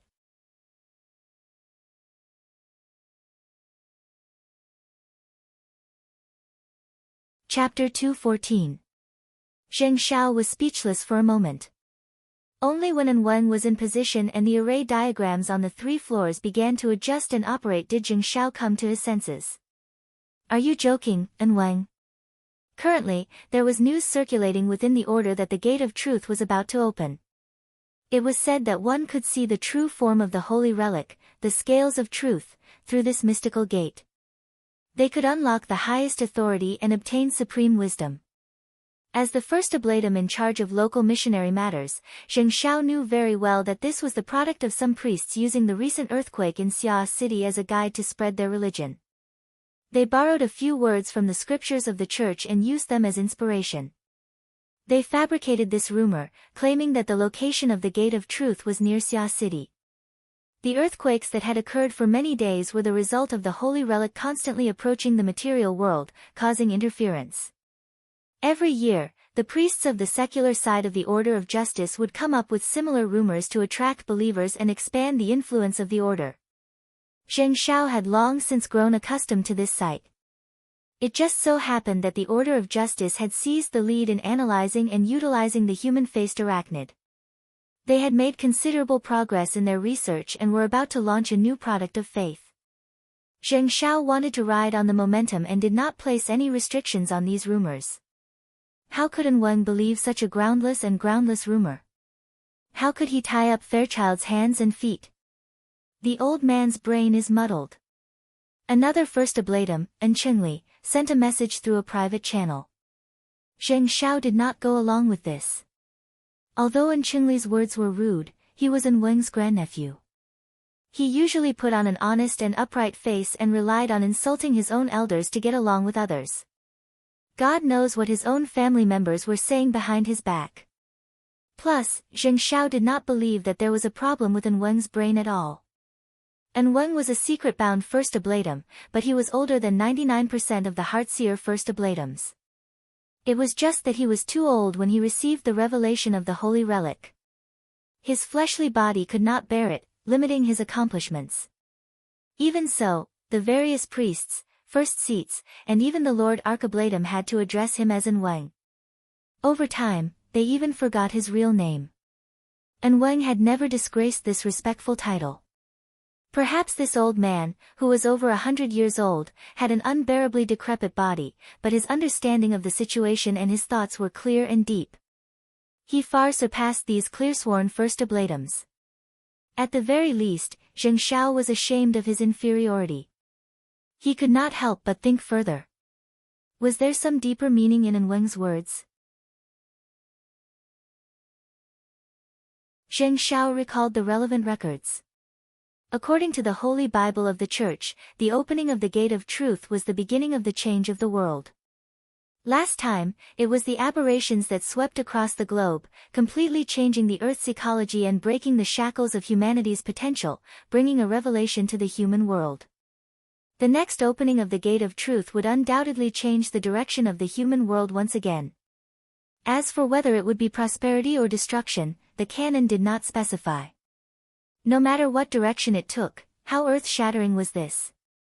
If the news was true, then the upper echelons of the order would have exploded a long time ago. The first seat of the Sacred Hall of Justice, the various illuminating first ablatums, the high ablatums, and even the elusive Lord Archiblatum would have pushed aside all obstructions and gathered in Xia City. A storm had already surged in this place. How could the current situation be the same? Oh, wait. If it was the Gate of Truth, if Xia City was truly in turmoil, what benefits would the Order of Justice gain? As the saying goes, pull one hair and the whole body moves. If such a huge scene were to occur, would they just wait for the government, the military, the ability user society, or other financial powers to share the fruits of their labor? Zheng Xiao suddenly shivered as his thoughts reached this point. Although he was wearing a thick black robe, his entire body still trembled unconsciously. This was not fear, but the sudden excitement and pressure. An Weng, are you saying that the Gate of Truth really exists? Is this true or false? An Qingli forgot to push Zheng Xiao in front of him to block the arrow. He could not help but interject, why isn't there any news from the upper echelons?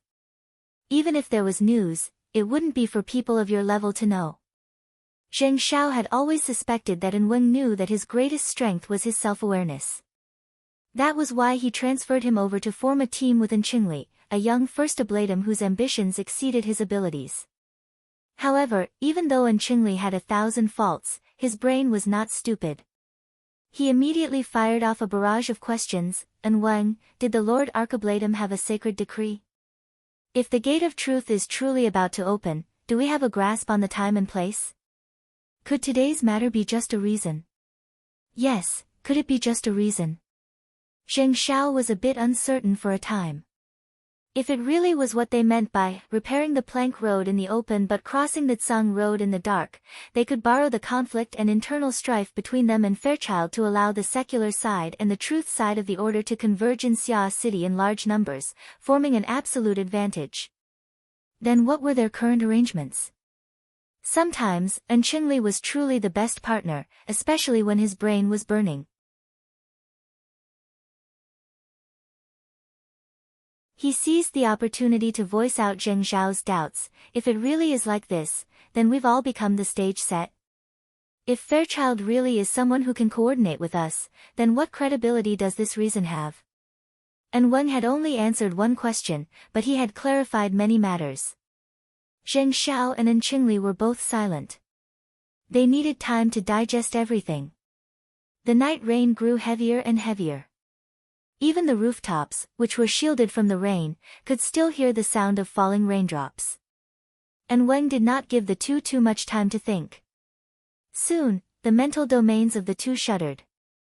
Black light and white threads interweaved, and a classical hanging scale appeared in the depths of the void where it was difficult for the eyes of ordinary people to see. It announced its existence to the two. The black and white plates were placed on each side, and each had 3 chains of the same color hanging from them. The central frame was a strict contrast, and the base below was heavy and heavy. Aside from this, there were no other superfluous decorations. It was simple and plain. This was the projection of the scales of truth. It was the paramount sacred object of the order. No matter when, where, or what form it appeared, one needed to display a respectful attitude. The 2 first oblatums bowed at the same time and silently chanted the scriptures, temporarily washing away the distracting thoughts in their minds. At this moment, the scales of truth were not in a balanced state. The white plate was like a heavy weight. It sank to the bottom, causing the black plate on the other side to rise high. It gave people the feeling that it would topple over in the next moment. This unbalanced state was often the starting symbol of a powerful incantation of the order. Every method after that was to bring the unbalanced state back to a balanced state. They would obtain inconceivable and mysterious power in the process. However, the state of the scales of truth this time was somewhat strange. The white plate that sank was completely empty. At the very least, no heavy object could be seen. On the contrary, there was a small snake the thickness of a chopstick on the other side of the black plate. Its body was coiled around the plate, and its mouth was biting the snake's tail. Turbid clouds roiled around its body.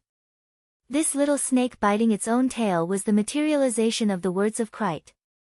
It symbolized the negative power of pain that they controlled within Frost River reality. It was also the only counterweight that needed to be constantly adjusted in the later stages of the game to achieve balance. However, from the looks of the unbalanced state, its weight seemed to be rather insufficient. It seems that the operation of the words of Christ is not smooth. Actually, Zheng Zhao wanted to ask which sacrifice was placed on the truth side, the white plate. Enchengli said, the absorption of the Christ is constantly being disrupted. Could it be that the ability users inside are up to no good? And Wang declined to comment. Let's take a look. For the fastest and most error-free novel reading, please visit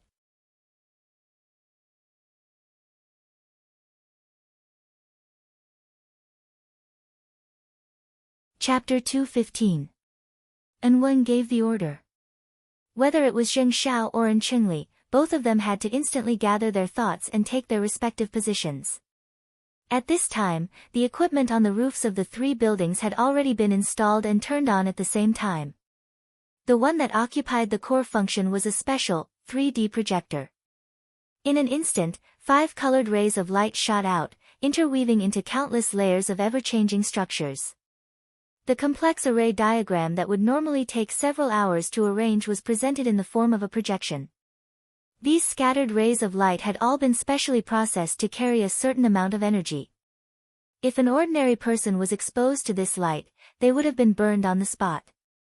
However, under the control of the 3 first oblatums, not a single bit of the energy within the rays of light was wasted. They converged into the various basic structures of the array diagram and temporarily fused together with their respective auras. Every first oblatum seemed to be wrapped in a cocoon of light. Within the inner layer of the cocoon of light, the basic runes of the demonic curse were arranged in order to construct a single spiral chain-like structure. It revolved around the body and formed the inner ring of the foundation. On this foundation, countless arcs radiated outwards, intertwining with the multi-pointed stars on the outer layer. They cleverly pieced together to form several dozen relatively independent gear structures of different sizes. Bit by bit, they were like an enormous machine. It rumbled and hummed as it operated. The outermost spherical boundary was formed from several dozen to over 100 ring-shaped arrays. The dim and slightly gray light was like rapidly flowing muddy water. It swished as it flowed. It seemed as if it could break through the canal and overflow at any time. However, it also obtained a powerful tension from this. Just like this, the three roofs of the three buildings had nearly identical magic arrays. They formed an equilateral triangular structure with bright ends and shapeless edges. This structure had a name. It was the evolution field. It was jointly constructed by the three first ablatums. It was a wondrous land that they all shared. Of course, as the secret-bound first ablatum, Anwung certainly had a higher level of authority. He also occupied a dominant position. In the center of the evolution field, the scales of truth that were in an unbalanced state were reflected. At this time, even though it had yet to reach the material plane, it had already entered the visual range of the surrounding believers. Immediately, these priests and members of the Order of Knights knelt down in accordance with the order's etiquette. More or less, their hearts of piety and reverence converged into the array diagram. They transformed into specific information and intersected with the energy, making it more active. The activated magic array was gradually gaining control over the surrounding area. The most direct change was the range of detection. None of the three first ablatums specialized in mental senses. They were separated by a kilometer in a straight line. If they wanted to understand the current situation of Frost River reality, they would need to use the words of Krite to form a snake nest or use a humanoid weapon like Baze as a fulcrum. But now, within the evolution field that the three of them shared, the information gathered by Frost River reality, no matter how numerous and complex it was and how thousands of strands it was sorted out and gathered within this triangular structure. In the end, it took shape and was projected into the souls of the three first ablatums. The image went from blurry to clear, covering an area of about 100 square meters, showing all the creatures in it. Moreover, under the effect of some special mechanism, the image was automatically focused, placing the most important person in the center and marking it. Although the location of the target wasn't much different. It was a child who appeared to be only 15 or 16 years old. He was dressed casually and looked like a student who came to Frost River reality to play on the weekends. Among the people who were traveling with him, any one of them was a member of society who was a lot older than him. But at this time, the group of people who were cautiously walking around unconsciously surrounded the young man in the center. 8 tall and sturdy special police officers wearing exoskeleton armors held guns and shields. They naturally formed a defensive formation. They looked like they were escorting a high-ranking official. Is that him? Zheng Xiao and An Qingli were a bit surprised. An Weng still did not speak. The information gathering and analysis of the evolution field did not stop here. Many special symbols and markings from within the order were sprinkled down. Everyone had a share. The parts that needed special attention were clearly marked in an eye-catching manner. The three first ablatums saw that those parts were astonishingly similar. They were exactly the same. They all appeared on everyone's chest. They all had the same form of existence and the same composition. Tetrahedron, inscribed sphere, circumscribed sphere. This is the archetype format.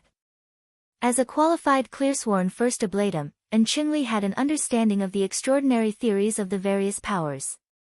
Naturally, he would not forget the archetype format theory that was currently the hottest topic in the world. Zheng Xiao hesitated for a moment but still made a correction. The archetype format is the standard method of strengthening the fleshly body. The current situation should be the product of the mental interfering with the material plane. An Qingli choked and wanted to say more. But at this time, An Weng finally clearly transmitted his thoughts. The words of Krite's operation is obstructed. This young man is the direct cause. He is not old, but he already possesses considerable soul power. Moreover, the operation method is cautious. He naturally belongs to the side of order. Not too long ago, he received the blessing of Fairchild's Shield of Truth. Fairchild? Shield of Truth. Zheng Xiao and Qingli were fiercely shocked. What relationship does he have with Fairchild? Who cares what relationship he has? And Wang's thoughts were still indifferent. Right now, we only need to know that Fairchild has blessed this young man. This young man's blessing is even more generous. Wherever he goes, the power of chaos and disorder will be restricted. Do you have any information on this young man? Of course, the Order had informants in the Ability User Society. They might not be able to touch upon some deep information, but they could always find basic information that was placed on the surface. It didn't take long for the 3 first Ablatums to get to know this young man all over again. And Wang did not conceal his special attitude toward this young man at all. Luo Nan is a young man who has just joined the Order. A young man with boundless prospects. A young man without too much background. This is the power of talent. If we had met him a few years ago, we could have brought him into the Order and carefully trained him. Perhaps he could have contended for a holy disciple seed. Zheng Xiao's heart stirred. And Qingli had contended for a holy disciple time and time again in the past. He was unsuccessful, so he sadly returned to Xia City and became the clearsworn first Ablatum. He had always brooded over this. And Wang's words. Separated by several hundred meters of the night sky, he could not see in Qingli's expression. But then An Wang issued an order. Qingli. An Wang. The secular side is not the secular world. We set the rules for the secular world. Therefore, when we act, we need to find a reason. We also need to make our attitude clear. An Wang. Zheng Xiao could hear an ominous taste in his words. He could not help but want to warn An Wang. However, An Qingli had already been struck to the core by a few words from his granduncle. He was put on the stage. He responded practically without thinking, An Wang, please instruct me. We need to make it clear to the world that the Order is different from the Scattered Ability User Society. We are also different from those politicians who believe in trickery. We have our principles. We absolutely will not compromise. Those who rashly interfere with the Order's internal affairs must pay the price. Right now, you are the judge. Make your verdict. For the fastest and most error-free novel reading, please visit. You're tuning in to the Blissful Bookshelf YouTube channel. We're so grateful for your support, and don't forget to subscribe to join us on this incredible journey through captivating stories. Your generosity through donations truly makes a world of difference, as it's the primary source of revenue that allows me to expand and enhance this channel for you. Thank you from the bottom of my heart for being a part of this adventure.